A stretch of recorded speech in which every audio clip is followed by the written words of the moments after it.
क्या हो अगर आप एक बेकार सा लड़का हो जहाँ पर आपका कोई भी दोस्त नहीं है, लेकिन इसके बावजूद भी आप एक लड़की को काफी ज्यादा पसंद करते हो, जहाँ पर आप हमेशा ही उसको खुश देखना चाहते हो और उसको प्रोटेक्ट करना चाहते हो। लेकिन ये एनिमे सभी एनिमे की तरह काफी ज्यादा अलग है, क्योंकि इसमें हमारा जो मेन कैरेक्टर का गर्लफ्रेंड होगा वो हमारे मेन कैरेक्टर को छोड़ के उसके दोस्त के साथ ही भाग जाएगा। मतलब आप इतने सालों से जिसको आप दोस्त समझते थे वो आपका दुश्मन निकला। और इसी वजह से मैं ये एनिमे को देखकर ये रिकमेंड करना चाहता हूँ कि कभी भी दोस्त मत बनाना।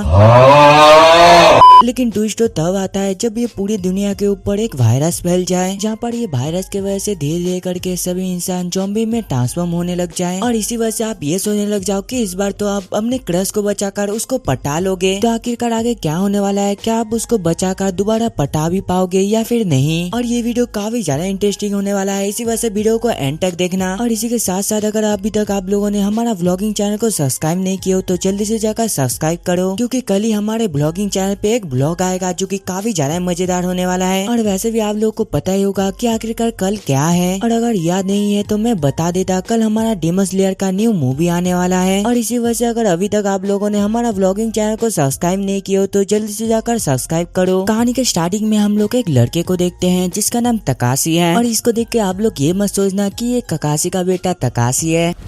Emotional damage। जहाँ पर हम लोग ये देखते हैं कि तकाशी तो एक जगह पर खड़ा होकर अपने बचपन के बारे में सोच रहा था, जहाँ पर हम लोग एक लड़की को देखते हैं जो कि उससे वादा करती है कि मैं बड़ी होकर तुमसे ही शादी करूंगी तकाशी। ये कहकर ये आगे वो दोनों एक दूसरे से प्रॉमिस करते हैं। मतलब एनिमे स्टार्ट न होते होते फ्यूचर का बंदोबस्त भी हो गया। लेकिन हर एनिमे की तरह ये एनिमे कुछ अलग है, क्योंकि यहाँ पर तकाशी का किस्मत तो काफी ज्यादा खराब था, क्योंकि बड़े होने के बाद वो लड़की उससे अलग हो गई। जहाँ पर हमें ये पता चलता है कि वो लड़की अभी तकाशी के साथ नहीं बल्कि उसकी दोस्त हिसाशी के साथ रिलेशनशिप पर है। और इसी वजह से ये सारा कुछ सोचकर आगे तकाशी अपने मन में कहने लग जाता है तो एक बार मुझे वो लड़की मिल जाए फिर मैं अपने दोस्त को काफी ज्यादा पीटूंगा। और वो ये सारा कुछ सोच ही रहा होता है, लेकिन तभी अचानक से उसके पास एक लड़की आकर उससे कहने लग जाती है कि आखिरकार तुम इस जगह पर क्या कर रहे हो और क्या तुमको अच्छे नंबर नहीं लाने। और वैसे भी मैं तो भूल ही गया था, तुम तो हर टाइम क्लास में लास्ट ही आते हो। और उसका ये बात को सुनकर तो यहाँ पर तकाशी मने मन काफी ज्यादा गुस्से में आ गया था, जिस वजह से वो जल्दी से उसको एक रोस्ट मार देता है कि अगर मैं स्कूल बंक कर रहा हूँ तो तुम आखिरकार इस जगह पर क्या कर रहे हो, तुम ही वही कर रहे हो ना। वो कहती है कि मैं तो एक जीनियस हूँ, इसी वजह से मैं हर टाइम टॉप पर रहती हूँ। लेकिन दूसरी साइड तो तकाशी हर टाइम सिग्मा की तरह उसको इग्नोर मार रहा था।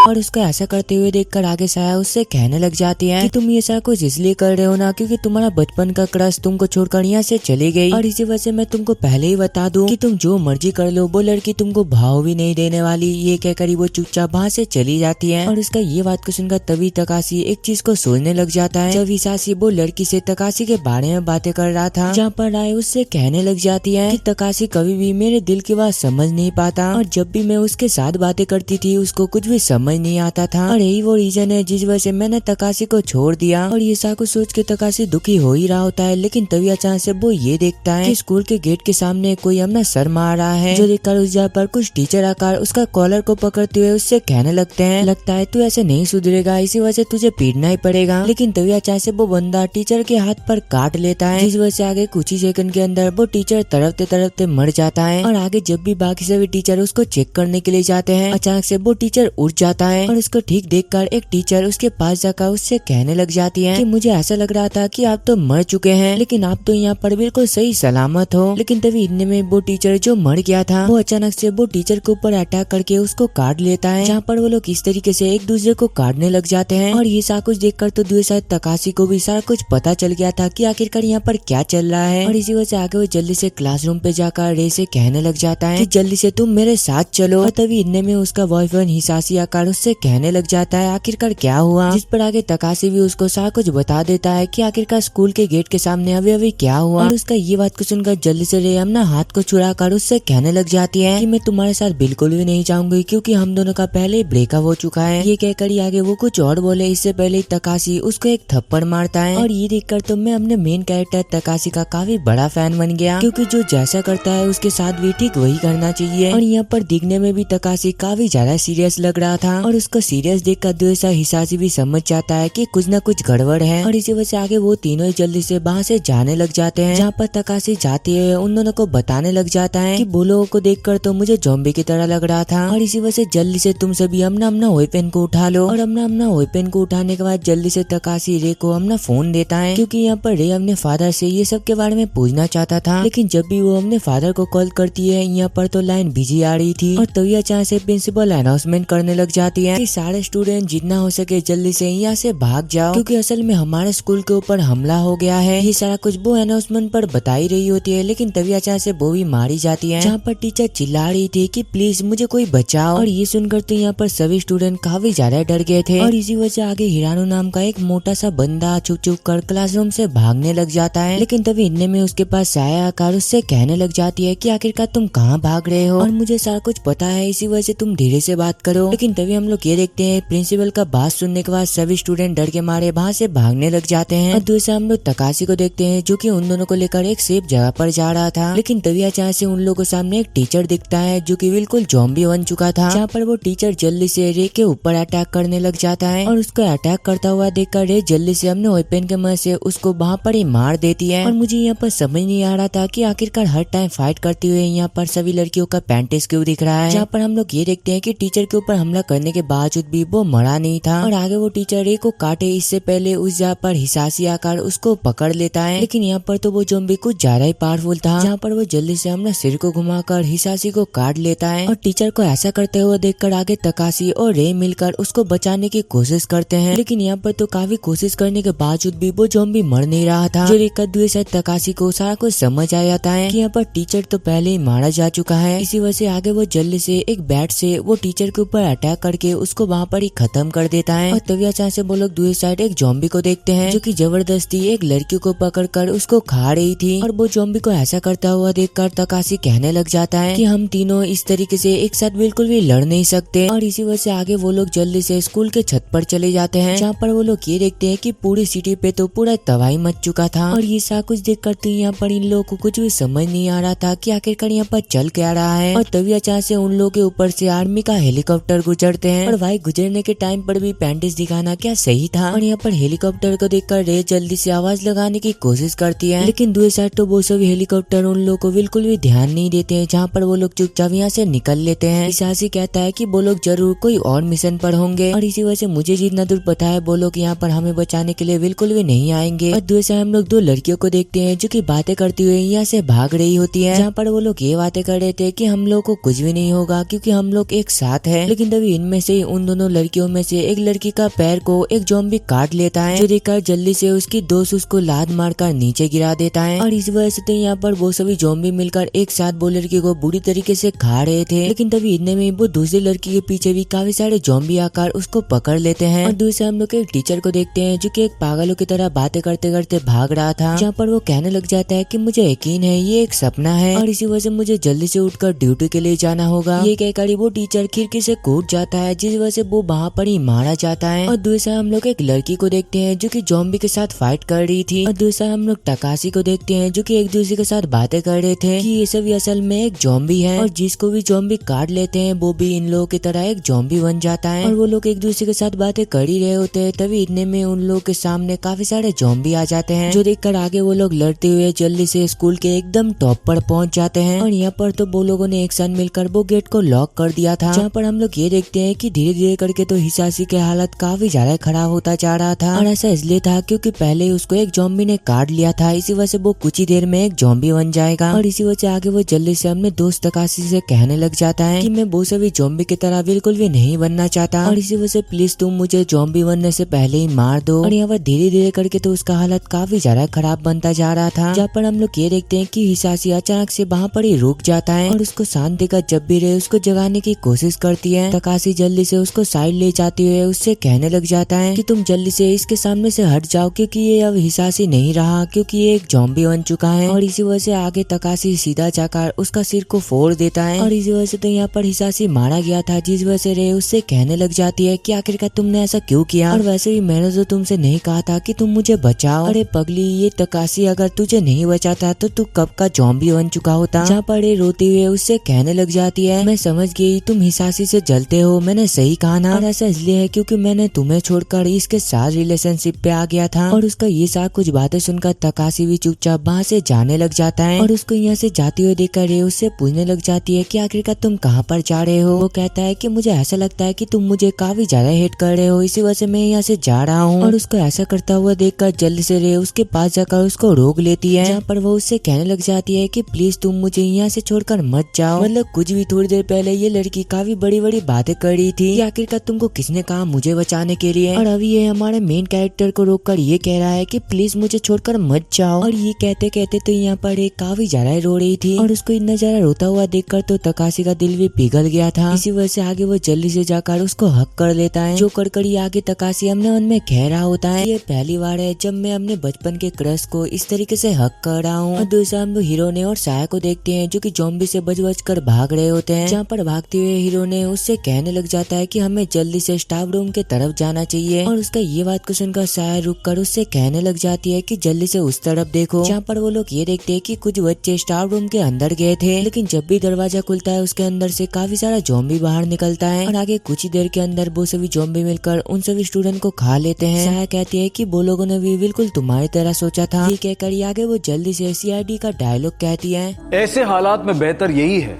कि वक्त रहते इंसान सतर्क होकर अपने जज्बात को काबू में रखकर अपने कदम पीछे हटा ले।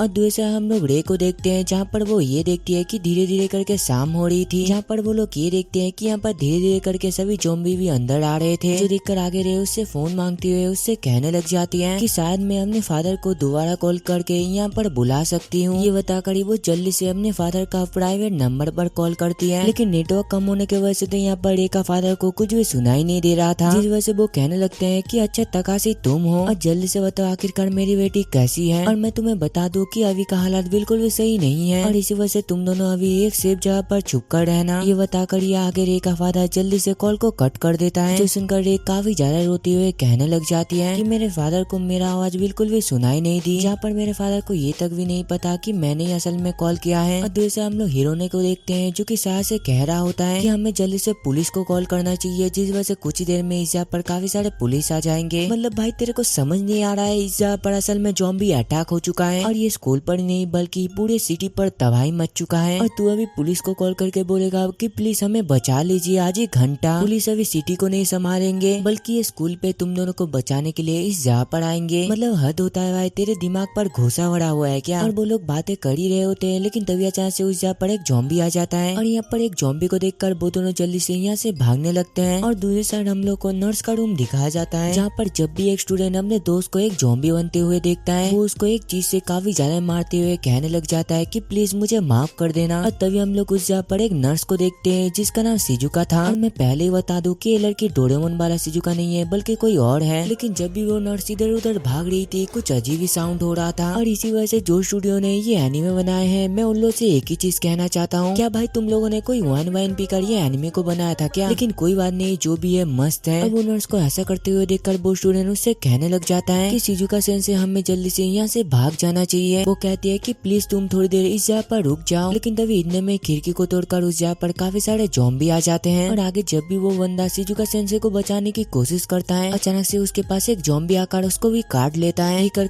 आगे जब भी ज़ॉम्बी शिजुका सेंसे की तरफ बढ़ रहे होते हैं, अचानक से उस जगह पर एक लड़की आकर वो सभी ज़ॉम्बी को एक ही झटके में खत्म कर देती है। जो करकड़ी आगे वो उस लड़के के पास जाकर उससे कहने लग जाती है कि मेरा नाम असल में बुशीजिमा है और मैं कैंडो क्लब का लीडर हूँ और तुमने शिजुका सेंसे को बचाने के लिए अपना कुर्बानी दिया है और इसी वजह से क्या मैं तुम्हारा नाम को जान सकती हूँ? मतलब कुछ भी क्या इस जगह पर कोई ड्रामा चल रहा है ना कि इन लोग को पता नहीं है कि ये सिटी के ऊपर ज़ॉम्बी ने अटैक कर दिया है। ये सिचुएशन में भी क्या ड्रामा करने का ज्यादा ही जरूरत था, क्योंकि यहाँ पर जल्दी शाम होने वाला है और अगर रात हो गया तो ज़ॉम्बी रात में ही उन लोग के ऊपर अटैक करके उन लोग को खत्म कर देंगे। वो लड़का कहता है कि मेरा नाम असल में इसी काजू है और मुझे पता है कि मैं कुछ ही देर में ज़ॉम्बी बन जाऊंगा और इसी वजह से तुम चिंता मत करो, तुम मुझे मार सकते हो। जो सुनकर आगे बुशीजिमा भी अपने शॉट के मदद से उसको खत्म कर देती है। और दूसरे हम लोग साया और हिरोने को देखते हैं जो कि एक रूम के अंदर थे और उस जगह पर तो यहाँ पर कुछ औजार रखे हुए थे, जो देखकर हिरोने जल्दी से उनमें से एक नेल गन को उठा लेता है। लेकिन तभी अचानक से उस जगह पर ज़ॉम्बी आने लग जाता है। साया कहते हैं कि हमें जल्दी से यहाँ से निकलना पड़ेगा, नहीं तो वो ज़ॉम्बी हमें खत्म कर देगी। लेकिन यहाँ पर हिरोने भी उसका बात को कहाँ सुनने वाला था। वो जल्दी से वो सभी चीजों के मदद से अपने लिए एक हथियार को बनाने लग जाता है और वो यहाँ पर गन को बना ही रहा होता है। लेकिन तभी इतने में उस जगह पर काफी सारे ज़ॉम्बी आकर साया के ऊपर अटैक कर देते हैं। लेकिन दूसरे साथ तो हिरोने ने ये गन को बना लिया था, जहाँ पर वो जल्दी से वो गन के मदद से वो सभी ज़ॉम्बी को खत्म कर देता है। और दूसरे हम लोग तकाशी को देखते हैं जो कि वाटर पाइप का इस्तेमाल करके वो सभी ज़ॉम्बी के ऊपर अटैक करके साइड कर देते हैं। और यहाँ पर तो वो दोनों एक साथ ज़ॉम्बी से लड़ते हुए आगे बढ़ रहे थे और नीचे आने के बाद रे उससे पूछने लग जाती है कि आखिरकार हम लोग कहाँ पर जा रहे हैं। तकाशी कहता है कि हम अभी असल में अपने घर पर जा रहे हैं और वो लोग जिंदा रहेंगे तो हम लोग उन्हें भी अपने साथ ले लेंगे। साया कहते हैं कि हाँ मुझे पता है मेरा डैड अभी भी जिंदा है, लेकिन तुमको अपने मॉम डैड को कॉल करके पूछ लेना चाहिए कि आखिरकार वो लोग ठीक है या फिर नहीं। तकाशी बताता है कि असल में मेरा मॉम डैड काम के वजह से हर टाइम बाहर ही रहते हैं और इसी वजह से मुझे अभी उनकी बिल्कुल भी चिंता नहीं है। और दूसरे हम लोग हिरोने और साया को देखते हैं जो कि वो सभी ज़ॉम्बी के बारे में पता लगाने की कोशिश कर रहे थे। मतलब कुछ भी अगर इन दोनों ने कोई ज़ॉम्बी वाला बुक पढ़ लिया होता तो इन लोगों को पहले ही पता चल जाता कि आखिरकार ज़ॉम्बी किस पर रिएक्ट करते हैं। जहाँ पर उन दोनों का थोड़ा सा एक्सपेरिमेंट के बाद उन दोनों को पता चल जाता है कि यहाँ पर तो सभी ज़ॉम्बी असल में आवाज पर रिएक्ट करते हैं। लेकिन जब भी वो लोग ये देखते हैं कि उसका पीछा करते हुए उस जगह पर भी काफी सारे ज़ॉम्बी आ गए थे, ये देखकर वो दोनों जल्दी से दोबारा की तरह यहाँ से भागने लग जाते हैं। और दूसरा हम लोग बुशिजिमा और शिजुका को देखते हैं और यहाँ पर वो दोनों भी ज़ॉम्बी से बचते हुए यहाँ से भाग रहे थे। लेकिन तभी अचानक से शिजुका एक कपड़े से टकराकर नीचे गिर जाती है, जो देखकर बुशिजिमा उससे कहने लग जाती है कि आप अपने स्कर्ट के वजह से अच्छे से चल भी नहीं पा रही हो। इसी वजह से आगे वो जल्दी से शिजुका सेंसे का स्कर्ट को फाड़ देती है। हाँ, फाड़ते फाड़ते तो यहाँ पर उनका पैंटीज भी दिख गई थी और उसका ऐसा करते हुए देखकर शिजुका सेंसे कहने लग जाती है कि ये असल में मेरी ब्रांडेड स्कर्ट थी। और इसी वजह से आगे वो दोनों एक दूसरे से झगड़ने लगते हैं। लेकिन तभी अचानक से इतने में उन दोनों को गोली का आवाज सुनाई देती है और दूसरे हम लोग हिरानो को देखते हैं जो कि नेल गन से सभी ज़ॉम्बी को खत्म करता जा रहा था। लेकिन फायर करते करते तो यहाँ पर हिरानो का गोली खत्म हो गया था और ये सब कुछ देखकर यहाँ पर साया गुस्सा हो ही रही होती है। लेकिन तभी इतने में उन दोनों के पीछे एक ज़ॉम्बी आ जाता है, जिस वजह से आगे साया काफी जोर से चिल्लाती है और उसका चिल्लाने का आवाज सुनकर जल्दी से वो सभी उन लोग के पास जाने लगते हैं। लेकिन यहाँ पर तो साया घबराते घबराते नीचे गिर गई थी और यहाँ पर वो इतना ज्यादा डर गई थी, जिस वजह से वो एक ड्रिल मशीन वो ज़ॉम्बी के अंदर घुसा देती है। और तभी इतने में उस जगह पर बाकी सभी लोग भी आ जाते हैं, जहाँ पर वो सभी एक साथ मिलकर बच्चे कुछ ज़ॉम्बी के साथ लड़ने लगते हैं। और सभी ज़ॉम्बी को खत्म करने के बाद तकाशी जल्दी से वहाँ का गेट को बंद कर देता है और उसको ऐसा करते हुए देखकर बुशिजिमा उसके पास जाकर उसको अपना नाम बताती है, जो सुनकर आगे तकाशी भी उसको अपना नाम बताता है। और उन लोग को ये सब कुछ करता हुआ देखकर साया उठकर कहने लग जाती है कि आखिरकार तुम लोग ये टाइम पे शांत कैसे रह सकते हो। और उसका ये बात को सुनकर जब भी तकाशी ये कहता है कि तुम जल्दी से शांत हो जाओ, वो कहती है कि क्या तुम मुझे बेवकूफ समझते हो। और मैं तुम सभी को बता दूं, मैं असल में एक जीनियस हूँ और अगर मैं कुछ भी ठान लेता हूँ तो मैं वो चीज कड़कड़ी दिखाता हूँ। और उसका ये बात को सुनकर जब भी तकाशी उसके पास जाकर उसको शांत करवाता है और आगे जब भी साया अपना फेस शीशे में देखती है, यहाँ पर तो खून के वजह से वो यहाँ पर काफी ज्यादा गंदी हो गई थी। अपने आप को इस हालत में देखकर वो जल्दी से बुशिजिमा के पास जाकर काफी ज्यादा रोने लग जाती है। फिर कुछ देर बाद का सीन दिखाया जाता है जहाँ पर वो लोग बैठकर आराम कर रहे थे और दूसरे हम लोग साया को देखते हैं जो कि अपना मुंह को धो रही थी, जहाँ पर वो अपना मुंह धोने के बाद जल्दी से ग्लासेस को पहन लेती है। और उसको ग्लासेस पहनता हुआ देखकर तो दूसरा हीरो ने काफी ज्यादा शौक था। वो कहती है कि मेरे लेंसेज असल में गिर गए हैं, इसी वजह से मुझे ग्लासेस पहनने पड़े। और आगे तकाशी शिजुका सेंसे से पूछने लग जाता है कि सेंसे आखिरकार आपका गाड़ी का चाबी कहाँ पर है। सेंसे बताती है कि मेरे पास ही है। बुशिजिमा पूछती है क्या हम सभी आपकी कार में एक साथ आ पाएंगे। वो कहती है कि नहीं, क्योंकि उसका कार तो काफी ज्यादा छोटा था। और इसी वजह से आगे बुशिजिमा कहने लग जाती है कि क्यों ना हम लोग यहाँ से भागने के लिए स्कूल की बस का इस्तेमाल करें। शिजुका कहती है कि हाँ मैं गाड़ी चला सकती हूँ, लेकिन हम लोग जाएंगे कहाँ। तकाशी कहता है कि हम लोग अपने घर पर जाकर हमारे फैमिली मेंबर को देखेंगे। लेकिन जब भी साया न्यूज को खोलती है, न्यूज में बताया जाता है कि असल में इस दुनिया पर एक वायरस फैल गया है और उसमें जो न्यूज रिपोर्टर न्यूज दे रही थी वो भी अचानक से मारी जाती है। और ये सब कुछ देखकर तो यहाँ पर तकाशी काफी ज्यादा गुस्से में आ गया था, क्योंकि यहाँ पर कोई भी उसको बता नहीं रहा था कि आखिरकार ये सब कुछ किस वजह से हो रहा है। साया कहती है कि ऐसा इसलिए है क्योंकि वो लोग आगे बताने के लिए डर रहे हैं, क्योंकि अगर ये बात दूसरे देश को पता चल गया तो जंग भी छिड़ सकता है। और इसी वजह से सरकार सबको ये बताने के लिए साफ साफ मना कर दिए हैं। जो सुनकर रे डरते हुए कहने लग जाती है कि मुझे समझ नहीं आ रहा है कि आखिरकार एक ही दिन के अंदर पूरा दुनिया कैसे तबाह हो सकता है। ये कहकर आगे वो जल्दी से तकाशी का हाथ को पकड़ लेती है। मतलब कुछ भी, जब रे का बॉयफ्रेंड था तब वो तकाशी का काफी ज्यादा ज्यादा बुराई कर रहा था। लेकिन अब जब उसका बॉयफ्रेंड मारा गया है, वो तो यहाँ पर उल्टा तकाशी के साइड पर ही आ गया। मतलब कि धोखा देना ये लड़की से कोई सीखो। जहाँ पर हम लोग ये देखते हैं कि रे उसका हाथ को पकड़ते हुए उससे पूछने लग जाती है, जल्दी से बताओ तकाशी, ऐसा जगह तो जरूर होगा जहाँ पर हम लोग बिल्कुल सेफ रह सकते हैं। और आगे तकाशी कुछ कहे इससे पहले साया कहने लग जाती है, तुम बस इस बारे में सब ना देखो, और ये असल में एक वायरस है जो कि एक लोगों से दूसरे लोगों के पास जा रही है। और मुझे जितना दूर पता है काफी सालों पहले इस टाइप का एक वायरस आया था जिसमें कि कुछ ही दिनों के अंदर करीब 5 करोड़ लोगों की मौत हो गई थी। तकाशी पूछता है तो आखिरकार वो बीमारी कैसे ठीक हुई। शिजुका बताती है कि जो भी ये बीमारी से इन्फेक्टेड थे वो लोग तो उसी दिन ही मारे गए थे और उस टाइम पे वो बीमारी का कोई भी इलाज नहीं था, और इसी वजह से कुछ दिनों के अंदर ही वो सभी मारे गए और सबके मर जाने की वजह से वो बीमारी ऑटोमेटिकली खत्म हो गई। हिरानो कहता है लेकिन ये वायरस तो कुछ अलग ही वायरस है जहाँ पर सभी लोग ज़ॉम्बी की तरह चल रहे हैं और एक दूसरे को काट कर ज़ॉम्बी बना रहे हैं। शिजुका कहती है लेकिन बाहर तो काफी ज्यादा गर्मी है और इसी वजह से मुझे ऐसा लगता है कि कुछ ही महीनों के अंदर उन लोगों का बॉडी सड़ जाएगा, जिस वजह से वो लोग तुरंत ही मारे जाएंगे। उसीजिमा कहती है लेकिन इसके लिए हम लोग को एक सेफ जगह चाहिए होगी जहाँ पर हम सभी अपने फैमिली के साथ उस जगह पर आराम से रह सकते हैं, और इसी वजह से आज से हम लोग को एक टीम की तरह काम करना पड़ेगा। जो सुनकर आगे वो लोग भी जल्दी से इसके लिए तैयार हो जाते हैं और जल्दी से वो लोग यहाँ से निकल पड़ते हैं। लेकिन तभी अचानक से उन लोगों को कुछ बच्चों की आवाज सुनाई देता है। जो सुनकर आगे वो लोग जल्दी से उस जगह पर जाकर एक एक करके सभी ज़ॉम्बी को खत्म कर देते हैं, जहाँ पर वो सभी एक साथ मिलकर उन लोगों को भी बाहर ले जाने की कोशिश करते हैं। साया कहते हैं कि हम लोग को यहाँ पर इंतजार करना नहीं चाहिए क्योंकि ज़ॉम्बी असल में आवाज पर रिएक्ट करते हैं और वो लोग बिल्कुल भी देख नहीं सकते। लेकिन उसका ये बात को यहाँ पर उन लोगों को बिल्कुल भी यकीन नहीं हो रहा था, और इसी वजह से आगे तकाशी ये देखने के लिए अकेला जाने का डिसाइड करता है। और आगे जब भी तकाशी नीचे जाता है वहाँ पर तो कोई भी ज़ॉम्बी उसको देख नहीं पा रहा था, जहाँ पर वो जल्दी से अपने पास से एक जूता उठाकर साइड में फेंकता है, जिस वजह से आगे सभी ज़ॉम्बी भी आवाज की तरफ जाने लग जाते हैं। और ये सारा कुछ देखकर आगे वो लोग चुपचाप वहाँ से निकलने लग जाते हैं। लेकिन लास्ट में जो बंदा आ रहा होता है अचानक से उसके वेपन की वजह से एक काफी खतरनाक आवाज होता है, और उसका ये आवाज तो यहाँ पर सभी ज़ॉम्बी सुन लिए थे, जिस वजह से आगे सभी ज़ॉम्बी मिलकर एक साथ उन लोग के ऊपर अटैक कर देते हैं। जो देखकर आगे वो लोग जल्दी से वहाँ से बचकर भागने लग जाते हैं, जहाँ पर हम लोग ये देखते हैं कि तकाशी, हिरोने और बुशिजिमा मिलकर आगे का रास्ता क्लियर कर रहे थे। लेकिन तभी अचानक से एक ज़ॉम्बी आकर उनमें से एक स्टूडेंट को काट लेता है, और ये होते हुए तो यहाँ पर उसका गर्लफ्रेंड भी देख लिया था, और इसी वजह से आगे वो लड़की भी उसके साथ मरने का डिसाइड करती है। वाह भाई, कुर्बानी तो इसको कहते हैं, ये लड़की को देखकर कोई सीखो। लेकिन तभी अचानक से साया के पास एक ज़ॉम्बी आकर उसको काटने वाला होता है, लेकिन तभी ठीक टाइम पे हीरो ने अपने गन के मदद से उसको बचा लेता है। और उसको ऐसा करते हुए देखकर साया काफी ज्यादा गुस्से में उससे कहने लग जाती है कि आखिरकार तुम हर बार मुझे बचाने के लिए इस जगह पर कैसे आ जाते हो, जिस पर वो काफी ज्यादा खुश होकर कहने लग जाता है कि मुझे भी इसके बारे में पता नहीं। और उसका ये बात को सुनकर तो दूसरा साया हद से ज्यादा शर्मा गई थी, और आगे वो लोग जल्दी से बस के अंदर घुस जाते हैं। जो देखकर जल्दी से शिजुका बस को स्टार्ट कर देती है, लेकिन तभी अचानक से वो लोग ये देखते हैं कि कुछ बच्चे और एक टीचर इस तरफ ही आ रहे हैं। जो देखकर ये कहने लग जाती है कि ये तो सीधो है, जिस वजह से आगे वो जल्दी से तकाशी से कहने लग जाती है कि हमें जल्दी से यहाँ से चलना चाहिए। और उसका ये बात को सुनकर तो यहाँ पर तकाशी को काफी ज्यादा गुस्सा आ गया था, जहाँ पर वो उससे कहने लग जाता है क्या तुम मुझे बताओगे आखिरकार तुम्हारा प्रॉब्लम क्या है। वो कहती है कि तुमको उन लोग को बचाना बिल्कुल भी नहीं चाहिए। और दूसरे हम लोग वो टीचर को देखते हैं जो कि बाकी बचे हुए सभी स्टूडेंट को बस के तरफ ले जा रहे थे, लेकिन तभी अचानक से एक स्टूडेंट टीचर का पैर को पकड़ते हुए उससे कहने लगता है कि प्लीज टीचर मुझे बचा लीजिए, मुझे एक ज़ॉम्बी ने काट दिया है। सीधो बोलता है तो फिर तुमको पता ही होगा कि आखिरकार तुम्हारे साथ क्या होने वाला है। ये कहकर ही आगे वो स्टूडेंट को लात मारते हुए जल्दी से बस के अंदर बैठ जाता है। जो देखकर शिजुका जल्दी से गाड़ी को स्टार्ट करके स्कूल का गेट को तोड़ते हुए जल्दी से बाहर आ जाता है, और यहाँ पर तो वो सभी बच गए थे। इसी वजह से आगे सीधो उन सभी लोगों से कहने लगता है कि तुम सभी लोगों का बहुत बहुत शुक्रिया, और जल्दी से बताओ क्या तुम इन लोगों का लीडर हो बुशिजिमा। वो सभी कहती है कि हम सभी यहाँ पर बिल्कुल सेम है, इसी वजह से हमें लीडर का कोई भी जरूरत नहीं है। सीधो कहता है ये अच्छा होगा अगर हमारे पास एक लीडर होगा तो। जो सुनकर दूसरे कहने लग जाती है कि इसको बचाकर हम लोगों ने काफी बड़ी गलती कर दिया है। जहाँ पर वो लोग जाते हुए ये देखते हैं कि उन लोग का सिटी पूरी तरीके से तबाह हो चुका है, और यहाँ पर तो वो लोग एक साथ मिलकर सिटी के तरफ भी जा रहे थे। जो सुनकर उनमें से एक स्टूडेंट कहने लग जाता है तो फिर आखिरकार हम लोग सिटी के तरफ क्यों जा रहे हैं, जिस पर एक दूसरा बंदा कहने लग जाता है कि हम लोग को स्कूल के अंदर से बाहर आना ही नहीं चाहिए था। और उन लोग का ये सारा कुछ बातें सुनकर तभी शिजुका गाड़ी रोकते हुए कहने लग जाती है कि मैंने यहाँ पर बहुत सारा बातें सुन लिया, अगर तुम लोग ऐसे झगड़ते रहोगे तो मैं यहाँ पर गाड़ी बिल्कुल भी चला नहीं पाऊंगी। बुशिजिमा पूछती है तो जल्दी से बता आखिरकार अब हम लोगों को क्या करना चाहिए। वो बंदा कहता है कि मैं तकाशी के साथ बिल्कुल भी नहीं रह सकता, और उसका ये बात को सुनकर तो यहाँ पर तकाशी को काफी ज्यादा गुस्सा आ गया था, जहाँ पर वो उससे कहने लग जाता है कि क्या तुम मुझे बताएगा आखिरकार मैंने तेरा क्या बिगाड़ा है। और यहाँ पर तो वो बंदा भी हद से ज्यादा गुस्से में आ गया था, जिस वजह से वो सीधा तकाशी के ऊपर अटैक कर देता है। लेकिन तभी ठीक टाइम टाइम पे उस जहाँ पर रे आकर उसको बचा लेती है, जहाँ पर वो कहने लग जाती है कि तुम जैसे कीड़ों के लिए यही एक सबक है। सीधो कहता है कि तुम लोगों ने एक साथ एक टीम को बनाया है, मैंने सही कहा ना, और इसी वजह से हम लोग को यहाँ पर अभी एक लीडर का जरूरत है। और उसका ये बात को सुनकर तो यहाँ पर सभी स्टूडेंट सीधो के लिए वोट कर रहे थे, जो सुनकर सीधो कहने लग जाता है तो इसका मतलब ये है कि अब से मैं यहाँ का लीडर हूँ। जिस पर आगे रे बस से उतरते हुए कहने लग जाती है कि अगर सीधो सेन से यहाँ पर रहेगी तो मैं तुम लोग के साथ बिल्कुल भी नहीं रहने वाला। और उसका ये बात को सुनकर तभी तकाशी भी उसको मनाने के लिए नीचे उतर जाता है, लेकिन तभी अचानक से उन लोगों के सामने एक ज़ॉम्बी से भरा हुआ बस उन लोग के ऊपर गिरता है। और इस वजह से तो यहाँ पर वो दोनों पास के एक टनल में फंस गए, जो देखकर बुशिरी माँ आकर उससे पूछने लग जाती है कि क्या तुम दोनों ठीक हो। और दूसरी साइड तो वो दोनों निकल भी नहीं सकते थे। इसी वजह से तकाशी कहने लग जाता है कि हम लोग आज ईस्ट के पुलिस स्टेशन पे मिलेंगे शाम के 7 बजे, और अगर आज हम लोग नहीं मिल पाएंगे तो कल हम लोग जरूर आएंगे। और आगे कुछ ही देर के अंदर वो टनल पूरी तरीके से बंद हो जाता है, लेकिन तभी अचानक से वो बस के अंदर जो पेट्रोल था उस वजह से उस जगह पर एक खतरनाक विस्फोट होता है। लेकिन यहाँ पर तो वो दोनों ठीक टाइम पे वहाँ से बचकर बाहर निकल आए थे, लेकिन तभी अचानक से उस जगह पर एक ज़ॉम्बी आकर तकाशी के ऊपर अटैक कर देता है। लेकिन वो ज़ॉम्बी तो एक हेलमेट को पहना हुआ था, इस वजह से वो कुछ भी कर नहीं पा रहा था, जो देखकर आगे रे जल्दी से एक पत्थर की मदद से उसका सिर को फोड़ देता है। लेकिन इस चक्कर में तो यहाँ पर रात हो चुका था, और आगे जब भी वो लोग आगे बढ़ते हैं उस जगह पर तो एक बाइक पड़ा हुआ था, जो देखकर आगे तकाशी ये बाइक को चलाने का डिसाइड करता है। और इसी वजह से आगे वो दोनों जल्दी से वो बाइक पे बैठकर पुलिस स्टेशन के पास जाने लग जाते हैं। और आगे कुछ ही देर के अंदर वो लोग सिटी के अंदर घुस जाते हैं, जहाँ पर उससे पूछने लग जाती है कि आखिरकार तुमको क्या लगता है कि इस जगह पर हम लोग को कोई बचाने के लिए आएगा। वो कहता है कि मुझे नहीं लगता कि कोई हमें बचाने के लिए यहाँ पर आएगा, और वैसे भी हमने ये देखा था कि हमारे सामने से आर्मी के हेलीकॉप्टर गुजरे थे, लेकिन उस टाइम पे उन्होंने हम लोग का मदद बिल्कुल भी नहीं किया था। और इसी वजह से मुझे ऐसा लगता है कि हमें कुछ न कुछ करना पड़ेगा। और तभी हम लोग रोड पे काफी सारे गाड़ी को देखते हैं, जिसके अंदर उन लोग का बस फंसा हुआ था। और वहाँ के सभी पुलिस ऑफिसर तो ये कह रहे थे कि तुम सभी यहाँ पर अपने गाड़ी के अंदर ही बैठे रहो। जहाँ पर हम लोग ये देखते हैं कि उस जगह पर काफी सारे आर्मी भी थे, जो कि एक एक करके बच्चे कुछ ज़ॉम्बी को मार रहे थे। और ये देखकर तो यहाँ पर 2 लड़की काफी ज्यादा डर गई थी, जो देखकर सीधो जल्दी से उन लोग के पास जाकर उन लोग को शांत करवाता है। लेकिन यहाँ पर तो उसको देखकर सीधो का इरादा कुछ अलग ही लग रहा था, और सीधो को ये सारा कुछ करता हुआ देखकर दूसरा बुशिजिमा को काफी ज्यादा गुस्सा आ रही थी। लेकिन इसके बावजूद भी यहाँ पर वो लोग कुछ भी नहीं कर सकते। और दूसरा हम लोग तकाशी को देखते हैं, जो कि रे के साथ सिटी के अंदर घुस जाते हैं। और जब भी वो लोग इस जगह का तबाही को देखते हैं वो लोग कहने लगते हैं कि जरूर यहाँ के सभी लोग मारे गए होंगे, नहीं तो वो लोग कहीं पर छुप गए होंगे। और तभी अचानक से उन लोगों को पुलिस का गाड़ी दिखाई देता है, लेकिन जब भी वो लोग आगे आकर देखते हैं उन लोग को पता चलता है कि वो पुलिस की गाड़ी को तो एक ट्रक ने कुचल दिया था, और इस वजह से वो दोनों पुलिस ऑफिसर वहाँ पर ही मारे गए। और इसी वजह से आगे रे जल्दी से वो पुलिस के पास से उनका गन को अपने पास रख लेता है। जो करकड़ी आगे वो लोग जल्दी से पेट्रोल भरने के लिए पास के एक पेट्रोल पंप पर चले जाते हैं, जहाँ पर हमें पता चलता है कि ये पेट्रोल पंप तो बिल्कुल डिजिटल था, जहाँ पर हमें पता चलता है कि ये पेट्रोल पंप बिल्कुल भी पैसों के बिना नहीं चलेगा। और इसी वजह से आगे वो लोग जल्दी से अंदर पर चले जाते हैं, अंदर से पैसे चुराने के लिए। और यहाँ पर तकाशी पैसे को ढूंढ ही रहा होता है, लेकिन तभी अचानक से उस जगह पर एक बंदा आकर रे को पकड़ लेता है, जिस वजह से आगे रे उस जगह पर काफी जोर से चिल्लाती है। और आगे जब भी तकाशी बाहर जाकर देखता है उसको पता चलता है कि यहाँ पर तो एक बंदे ने रे को होस्टेज बना लिया था। और उसको ऐसा करते हुए देखकर तकाशी कहने लग जाता है कि प्लीज तुम उसे छोड़ दो। वो बंदा कहता है क्या तुमको मैं पागल लगता हूँ, जल्दी से तुम मुझे अपना बाइक का चाबी दे दो, और इसी के साथ साथ मैं लड़की को भी अपने साथ लेकर जाऊंगा। इसी वजह से जल्दी से तुम अपना वेपन को नीचे फेंक दो। लेकिन जब भी तकाशी ऐसा करता है उसका ये फेंकने की आवाज की वजह से तो सभी ज़ॉम्बी इस जगह पर ही आ रहे थे। जो कड़कड़ी आगे तकाशी उससे कहने लग जाता है कि जल्दी से अब तुम रे को छोड़ दो। लेकिन दूसरी साइड तो वो बंदा काफी ज्यादा ठड़की था, जहाँ पर वो कहने लग जाता है कि मैं इसको अपने पास ही रखना चाहता हूँ। ये कहकर आगे वो उसको दबाने लग जाता है। और इसी वजह से आप लोग जल्दी से कमेंट पे जरूर बताना कि यहाँ पर ये बंदा रे के साथ बिल्कुल सही काम कर रहा है या फिर नहीं, क्योंकि यहाँ पर रे अपने आप को काफी ज्यादा स्मार्ट समझती है। और इसी वजह से मुझे ऐसा लगता है कि इसके साथ बिल्कुल यही होना चाहिए। और रे को खतरे में देखकर तो यहाँ पर तकाशी वो बंदे को बहलाने की कोशिश कर रहा था, जहाँ पर वो जल्दी से धीरे धीरे करके आगे बढ़ते हुए उसको शूट कर देता है। और उसका गोली चलाने की वजह से तो यहाँ पर वो बंदा हद से ज्यादा घायल हो गया था। और उसको तड़पते हुए देखकर आगे रे भी उसको मारने का डिसाइड करती है। लेकिन तभी इतने में तकाशी उससे कहने लग जाता है कि हमें जल्दी से यहाँ से चलना चाहिए, क्योंकि कुछ ही देर के अंदर ही इस जगह पर ज़ॉम्बी आ जाएंगे। और ऐसा इसलिए है क्योंकि गोली चलाने की वजह से इस जगह पर काफी जोर से आवाज हुई है, जो सुनकर आगे रे भी चुपचाप गाड़ी में बैठकर वहाँ से चली जाती है। और आगे कुछ ही देर के अंदर उस जगह पर काफी सारे ज़ॉम्बी आकर वो बंदे को खा लेते हैं। फिर अगले दिन पे हम लोग एक आइलैंड का सीन को देखते हैं, जहाँ पर हम लोग ये देखते हैं कि उस जगह पर तो एक प्लेन खड़ा हुआ था, और वहाँ पर 2 पायलट थे जो कि कॉन्टैक्ट टावर से कॉन्टैक्ट करने की कोशिश कर रहे थे, लेकिन इसका कोई फायदा नहीं था क्योंकि वो लोग तो पहले ही ज़ॉम्बी बन चुके हैं। और दूसरा हम लोग 2 लोगों को देखते हैं जो कि दूर से छुप छुप कर शूट कर रहे थे, जहाँ पर एक बंदा पोजीशन बता रहा था और दूसरी साइड एक लड़की शूट कर रही थी। और आगे सभी ज़ॉम्बीज़ को खत्म करने के बाद वो बंदा पायलट को बता देता है कि हमने रनवे को पूरी तरीके से खाली कर दिया है। ये बताकर ही आगे वो बंदा वो लड़की से पूछने लग जाता है कि क्या तुम मुझे बताओ कि आखिरकार ये सभी ज़ॉम्बी यहाँ पर आए कैसे। और वैसे भी ये आइलैंड काफी दूर पर है, जहाँ पर सिर्फ से ही जहाँ पर कोई आ सकता है। जिस पर वो लड़की उसको बताने लग जाती है कि इस जहाँ पर असल में कुछ लोग मूवी को शूट करने के लिए आए थे, जहाँ पर उनमें से कोई इन्फेक्टेड था। इसी वजह से इस जहाँ पर भी ये बीमारी फैल गया। और तभी अचानक से उस जहाँ पर काफी सारे लोग आकर रनवे से सभी ज़ॉम्बी का बॉडी को साइड कर देते हैं, जिस वजह से आगे कुछ देर में वो प्लेन वहाँ से टेक ऑफ हो जाता है। जो देखकर दूसरे वो बंदा उस लड़की से कहने लग जाता है अगर हम लोग को यहाँ पर टेररिस्ट को मारने के लिए नहीं भेजा जाता तो ये लोग कब का यहाँ पर मारे जाते हैं। जिस पर वो लड़की उससे कहने लग जाती है कि मेरा काम सारा कुछ खत्म हो गया है, इसी वजह से मैं दोबारा सिटी जा रही हूँ। वो बंदा पूछता है क्या उस जगह पर तुम्हारा कोई बॉयफ्रेंड है। वो बताती है कि नहीं, सिटी पे असल में मेरा एक दोस्त है। जहाँ पर हमें पता चलता है कि उसका दोस्त और कोई नहीं बल्कि शिजुका थी। और उसी बस पे हम लोग शीरो को भी देखते हैं जो कि सभी बच्चों को लेक्चर दे रहा था, जहाँ पर हम लोग ये देखते हैं कि उस जगह पर तो हीरो ने कराटे मारते हुए सो रहा था। लेकिन तभी अचानक से वो लोग ये देखते हैं कि उन लोग का पास के एयरपोर्ट से काफी सारे लोग प्लेन के मदद से यहाँ से भाग रहे हैं। जो एक साया कहने लग जाती है तो इसका मतलब ये है कि यहाँ पर काफी सारी जगह बिल्कुल सेफ है, लेकिन अब तक वहाँ का सिक्योरिटी काफी ज्यादा टाइट हो गया होगा और क्या पता शहर खाली होने से पहले ही वो लोग अटैक कर ये शहर को ही उड़ा दे। और दूसरा हम लोग शीरो को देखते हैं जो कि एक लड़की के साथ कुछ अजीब चीज कर रहा होता है, जो देखकर हिरानो कहने लग जाता है कि क्या मैं उसको रोकूं। वो कहती है कि ऐसा करने की तुमको बिल्कुल भी जरूरत नहीं है, और अगर इस जगह पर तकाशी होता तो आखिरकार वो क्या करता। जो सुनकर आगे हीरो ने उससे पूछने लग जाती है कि तुम तकाशी को काफी ज्यादा पसंद करते हो, मैंने सही कहा ना। जिस पर वो शर्माती हुए कहने लग जाती है कि आखिरकार तुम ये क्या बक रहे हो। और तभी इतने में उसके पास वो दोनों लड़कियां भी आ जाते हैं, जहाँ पर वो शिजुमा कहने लग जाती है कि मुझे तकाशी की काफी ज्यादा चिंता हो रही है। और तभी हम लोग दूसरे एक जगह को देखते हैं जहाँ पर एक ब्रिज के सामने कुछ लोग पागलों की तरह सभी ज़ॉम्बी को खत्म करते जा रहे थे। जो देखकर आगे तकाशी जल्दी से वहाँ से बाइक को तेजी से निकालने लग जाता है, और उसको ऐसा करते हुए देखकर तो वो लोग उसके ऊपर भी अटैक करे जा रहे थे। लेकिन जब भी आगे तकाशी सामने एक चीज को देखता है वो जल्दी से गाड़ी को मोड़ लेता है। रे पूछती है कि आखिरकार तुम इस साइड से कहाँ पर जा रहे हो, ब्रिज तो उस साइड था ना। और आगे जब भी रे ब्रिज को ध्यान से देखती है वो हद से ज्यादा डर जाती है। तकाशी कहता है कि मुझे नहीं लगता कि हम लोग वहाँ से जा भी पाएंगे, चलो हम लोग कोई दूसरा ब्रिज से दूसरे साइड चलते हैं। और तभी हम लोग वो ब्रिज का सीन को देखते हैं जहाँ पर हमें पता चलता है कि यहाँ पर सभी पुलिस वाले तो वो सभी ज़ॉम्बी को रोक रहे थे, जहाँ पर पुलिस के सभी लोग नॉर्मल लोगों को भी रोकने की कोशिश कर रहे थे, क्योंकि वो लोग यहाँ पर बिना परमिशन के ब्रिज के दूसरे साइड जाना चाहते थे। और तभी अचानक से अनाउंसमेंट होता है कि जो भी बिना परमिशन के ब्रिज को पार करने की कोशिश करेगा वो वहाँ पर ही मारा जाएगा। लेकिन वहाँ पर तो कुछ बच्चे उसका बात को बिल्कुल भी नहीं मानते, जहाँ पर वो सभी पुलिस से बचते हुए ब्रिज के दूसरे साइड आने लगते हैं। और यहाँ पर तो वो सभी बच्चे पुलिस के कहने पर भी वापस नहीं जा रहे थे, और इसी वजह से आगे वो लोग अपना वाटर कैनन का इस्तेमाल करके वो सभी लोगों को ब्रिज से नीचे फेंक देता है। और दूसरा हम लोग शीरो को देखते हैं जो कि काफी देर से बस बकवास ही करते जा रहा था, जो देखकर ब्यूसीजिमा कहने लग जाती है कि मैंने आज तक इतना घटिया इंसान कभी भी नहीं देखा। और आगे जब भी वो बाहर देखती है वो सबसे कहने लग जाती है कि धीरे धीरे करके हालत काफी ज्यादा खराब होता जा रहा है, और इसी वजह से हमें जल्दी से ईस्ट के पुलिस स्टेशन के पास जाना होगा। और मैंने जो तकाशी से वादा किया था कुछ ही हो जाए मैं पूरा कड़कड़ी रहूंगी। और उसका ये बात को सुनकर शिजुका पूछने लग जाती है कि आखिरकार तुम लोग कहाँ पर रहते हो। साया कहती है कि मेरा भी घर वहाँ पर है जहाँ पर तकाशी रहता है। और उसका ये बात को सुनकर हीरो ने कहने लग जाता है कि वैसे मैं और तकाशी बिल्कुल भी पड़ोसी नहीं है, लेकिन इसके बावजूद भी मैं हर टाइम आज से उसको ही फॉलो करूंगा। और आगे जब भी वो शिजुमा उससे ये पूछती है कि आखिरकार तुम्हारा फैमिली कहाँ पर रहता है वो बताने लग जाता है। हिरानो बताता है कि असल में मेरा फादर एक बिजनेसमैन है, जहाँ पर मेरा फादर सभी ज्वेलरी को इंपोर्ट और एक्सपोर्ट करते हैं, और मेरा मॉम एक फैशन डिजाइनर है जो कि पेरिस में रहता है। उसका ये बात को सुनकर तो यहाँ पर सभी लोग काफी ज्यादा शॉक्ड हो गए थे, क्योंकि यहाँ पर तो उसका पूरा फैमिली सुनियों से भी ज्यादा अमीर था। और इसी वजह से आगे वो लोग ये डिसाइड करते हैं कि वो लोग इस जगह से जल्दी से चले जाएंगे। और उन लोगों का ये सारा कुछ बातें को सुनकर शीरो सेंसे उन लोगों से कहने लग जाता है कि हम लोग को अभी एक साथ मिलकर काम करना चाहिए। साया कहते हैं कि तुम्हारा बहुत बहुत शुक्रिया, लेकिन अब हम लोग यहाँ से जा रहे हैं। शीरो कहता है तो फिर ठीक है, अगर तुम लोग जाना चाहते हो तो तुम लोग जा सकते हो, लेकिन यहाँ पर शिजुका सेंसे यहाँ पर ही रहेंगे, क्योंकि अभी यहाँ पर हमें डॉक्टर की काफी ज्यादा जरूरत है। और उसको देखकर तो यहाँ पर ऐसा लग रहा था कि वो शिजुका सेंसे के साथ कुछ अलग ही चीज करने वाला था, और इसी वजह से आगे वो जल्दी से उन लोग की तरफ बढ़ने लग जाता है। लेकिन तभी अचानक से शीरो सेंसे के बगल से एक किल जाती है, जहाँ पर हमें पता चलता है कि ये चीज तो असल में हिरोने ने किया था, जहाँ पर वो कहने लग जाता है कि तुम हमेशा से ऐसे ही हो, जहाँ पर तुम हर टाइम सभी स्टूडेंट को नीचा दिखाते हो, और इसी वजह से हर टाइम मैं ये चीज को सहता रहा क्योंकि मैं एक नॉर्मल लड़का बनकर जीना चाहता था, लेकिन अब मैं ऐसा बिल्कुल भी नहीं करने वाला। और मैं तुमको बता दूं कि मैंने स्कूल पर काफी सारे इंसानों को खत्म किया है और इसी वजह से मैं एक ही सेकंड के अंदर तुमको भी यहाँ पर खत्म कर सकता हूँ। उसका ये बात को सुनकर तो दूसरा सीरो सेन से भी काफी ज्यादा डर गया था, जिस चीज का फायदा उठाकर आगे वो चारों जल्दी से वहाँ से भाग जाते हैं। और दूसरा तकाशी रे के साथ जब भी दूसरे ब्रिज पर जाता है वहाँ पर भी बिल्कुल सेम चीज था, लेकिन तभी अचानक से उन लोगों को गन शॉट का आवाज सुनाई देता है। और दूसरा हम लोग वो सभी लड़कियों को देखते हैं जिसके पास धीरे धीरे करके ज़ॉम्बी आ रहे थे, जहाँ पर हम लोग ये देखते हैं कि बुशिजिमा और हिरानो मिलकर सभी ज़ॉम्बी को खत्म कर रहे होते हैं, लेकिन फायर करते करते तो यहाँ पर उसका गोली खत्म हो गया था। और तभी देखते देखते तकाशी उस जगह पर एक हीरो का एंट्री लेता है, जहाँ पर वो अपने बाइक के मदद से सभी ज़ॉम्बी को कुचल रहा होता है। और उसको ऐसा करते हुए देखकर आगे रे भी उसका मदद करने लग जाती है। और तभी अचानक से तकाशी हिरानो को एक गन देता है, जो लेते हुए आगे एक ही सेकंड के अंदर वो सभी ज़ॉम्बी को वहाँ पर ही खत्म कर देता है। और आगे तकाशी बुशिजिमा के पास जाकर उसको भी हेल्प करता है, जिस चीज का फायदा उठाकर आगे वो भी जल्दी से एक ही सेकंड के अंदर सभी ज़ॉम्बी को खत्म कर देती है। और सभी ज़ॉम्बी को खत्म करने के बाद बहुत जल्दी से तकाशी के पास जाकर उससे कहने लग जाती है कि मुझे नहीं लगता अब हम लोग यहाँ से निकल भी पाएंगे। वो कहता है कि हाँ तुमने बिल्कुल सही कहा, हम लोग अभी कुछ भी नहीं कर सकते। वो कहते हैं कि तुम्हें ठीक देखकर मुझे काफी ज्यादा अच्छा लगा। तकाशी भी बोलता है कि मुझे भी। उन दोनों का ये सारा कुछ बातें सुनकर तो दूसरा रे अपना मुंह को फुला रही थी, मतलब क्या तू ये छोटी सी चीज की वजह से इतना ज्यादा जेलस फील हो रही है? तो क्या इसका मतलब ये है कि क्या तू भी धीरे धीरे करके उसके प्यार में गिर गया है? मुझे इसके बारे में नहीं पता, इसी वजह से जल्दी से तुम लोग कमेंट जरूर करना। तभी इतने में उसके पास साया कर कहने लग जाती है तो फिर मेरा क्या? वो कहता है कि तुम्हें जिंदा देखकर मुझे काफी ज्यादा अच्छा लगा। और दूसरा हम लोग हिरानो को देखते हैं जो कि वो बंदूक को पकड़ काफी ज्यादा खुश हो रहा होता है। और अब तो धीरे धीरे करके रात भी होने लग गया था, जिस वजह से उन लोगों का रहने के लिए कोई जगह चाहिए था। शिजुका कहती है कि मेरे दोस्त ने मुझे एक रिजॉर्ट की चाबी दी थी, जहाँ पर मेरी वो दोस्त हमेशा एक काम से बाहर रहती है और इसी वजह से हम लोग वहाँ पर जा सकते हैं क्योंकि वो जगह पास ही में ही है। ये बताकर ही आगे सेंसे तकाशी के साथ उस जगह पर जाने लग जाता है, जहाँ पर हम लोग ये देखते हैं कि यहाँ पर शिजुका सेंसे तो उससे काफी ज्यादा चिपकी हुई थी। और आगे शाम के अंदर वो लोग उस जगह पर पहुँच जाते हैं, जहाँ पर वो लोग उस जगह पर एक मिलिट्री कार को देखता है। और ये गाड़ी को इस जगह पर देखकर तो यहाँ पर वो लोग काफी ज्यादा एक्साइटेड हो गए थे, लेकिन तभी वो लोग ये देखते हैं कि इस जगह पर तो काफी सारे ज़ॉम्बी है। इसी वजह से आगे वो लोग जल्दी से एक एक करके सभी ज़ॉम्बी को खत्म कर देते हैं। जो करकड़ी आगे वो सभी लड़कियां नहाने के लिए अपने कपड़े को चेंज करने लग जाती है, जहाँ पर शिजुका सेंसे का बूब्स को देखकर कहने लग जाती है कि सच में सेंसे आपका तो काफी बड़े बड़े हैं। ये कहकर आगे वो जल्दी से जाकर शिजुका सेंसे का दबाने लग जाती है। और उन लोग को ये सारा कुछ करता हुआ देखकर साया कहने लग जाती है कि आखिरकार हम लोग साथ में क्यों नहा रहे हैं? इन लोगों को देखकर मुझे ऐसा लग रहा है कि मैं अभी बच्चों के साथ नहा रही हूँ। और दूसरा हम लोग तकाशी को देखते हैं जो कि एक अलमारी को खोल रहे थे, क्योंकि उसके पास ही में एक अलमारी में उन लोग को काफी सारा गोली मिली थी। और आगे जब भी वो लोग उस अलमारी को खोलते हैं वो लोग ये देखते हैं कि उस जगह पर तो काफी सारा गन था। इस जगह पर इतने सारे खतरनाक गन को देखकर तो हीरो ने काफी ज्यादा एक्साइटेड हो गया था, जहाँ पर तकाशी उसको बताने लग जाता है कि शिजुका सेंसे ने मुझसे ये कहा था कि इस जगह पर असल में उसके दोस्त रहते हैं। और दूसरा हम लोग वही लड़की को देखते हैं जो कि काफी जोर से चीखती है, और यहाँ पर वो इसलिए चीख रही थी क्योंकि यहाँ पर उसको कोई याद कर रहा था। और दूसरा हम लोग हीरोने को देखते हैं जो कि वो सभी गन के बारे में उसको सारा कुछ डिटेल्स में बता रहा होता है। और दूसरा हम लोग दोबारा रे को देखते हैं, और अब की बार तो यहाँ पर वो बुशिजिमा का बूब्स को दबाते हुए ये कह रही थी कि तुम्हारा बूब्स भी शिजुका सेंसे से कम नहीं है, मतलब भाई बाहर पे इतना ज्यादा खतरा है और वो लोग यहाँ पर बाथरूम पर एंजॉय कर रहे हैं। और अगर अचानक से बाथरूम के अंदर एक ज़ॉम्बी घुस गया तो आखिरकार क्या होगा? कमेंट पे इसके बारे में भी आप लोग जरूर बताना। और दूसरा हम लोग तकाशी को देखते हैं जो कि हीरोने के साथ मैगजीन पढ़ रहे थे, जहाँ पर तकाशी उससे पूछने लग जाता है कि आखिरकार तुमको ये सभी गन के बारे में कैसे पता? वो बताता है कि जब मैं देश से बाहर गया था मैंने उस जगह पर एक आर्मी ट्रेनर से ट्रेनिंग ली थी और वही पड़ी मुझे गन के काफी सारे चीजों के बारे में पता चला। और आगे जब भी तकाशी दूरबीन से ब्रिज की तरफ देखता है उसे पता चलता है कि उस जगह पर तो एक रिपोर्टर थी जो कि सबसे ये कह रही थी कि असल में पूरे देश में लॉकडाउन लगा दिया गया है, लेकिन यहाँ पर कुछ ऐसे लोग भी हैं जो कि लॉकडाउन के खिलाफ हैं। और तभी हम लोग पुलिस ऑफिसर के एक लीडर को देखते हैं, जहाँ पर वो चिल्लाते हुए मिलिट्री से बातें कर रहा था कि आखिरकार तुम लोग कहना क्या चाहते हो, कि हम लोग वही करे जो कि तुम लोग करवाना चाहते हो। और तभी इतने में उस जगह पर कॉल कट हो जाता है। तभी देखती देखती उस जगह पर और एक नया ऑफिसर आकर उससे कहने लग जाता है कि जल्दी से बताओ आखिरकार अब हमें क्या करना होगा। वो कहता है कि असल में हमें ऊपर से ये ऑर्डर आया है कि अभी हम लोग को कुछ ऐसा करना पड़ेगा जिससे कि कोई भी इंसान ब्रिज को पार करने का हिम्मत ना करे। और आगे जब भी हिरानो दूरबीन से देखता है वो तकाशी से कहने लग जाता है कि जल्दी से टीवी को ऑन करो। और आगे जब भी तकाशी टीवी को ऑन करता है वो ये देखता है न्यूज में एक बंदा ये कह रहा था कि वो सभी लोग हमें यहाँ से इसलिए जाने नहीं दे रहे हैं क्योंकि ये सब कुछ असल में सरकार की गलती होती है, जहाँ पर गवर्नर एक कोयपे से ये जगह पर पूरी तरीके से वायरस को फैला दिया है, जहाँ पर वो सभी लोग इस जगह पर पुलिस वालों को भेजकर हम लोग के ऊपर अटैक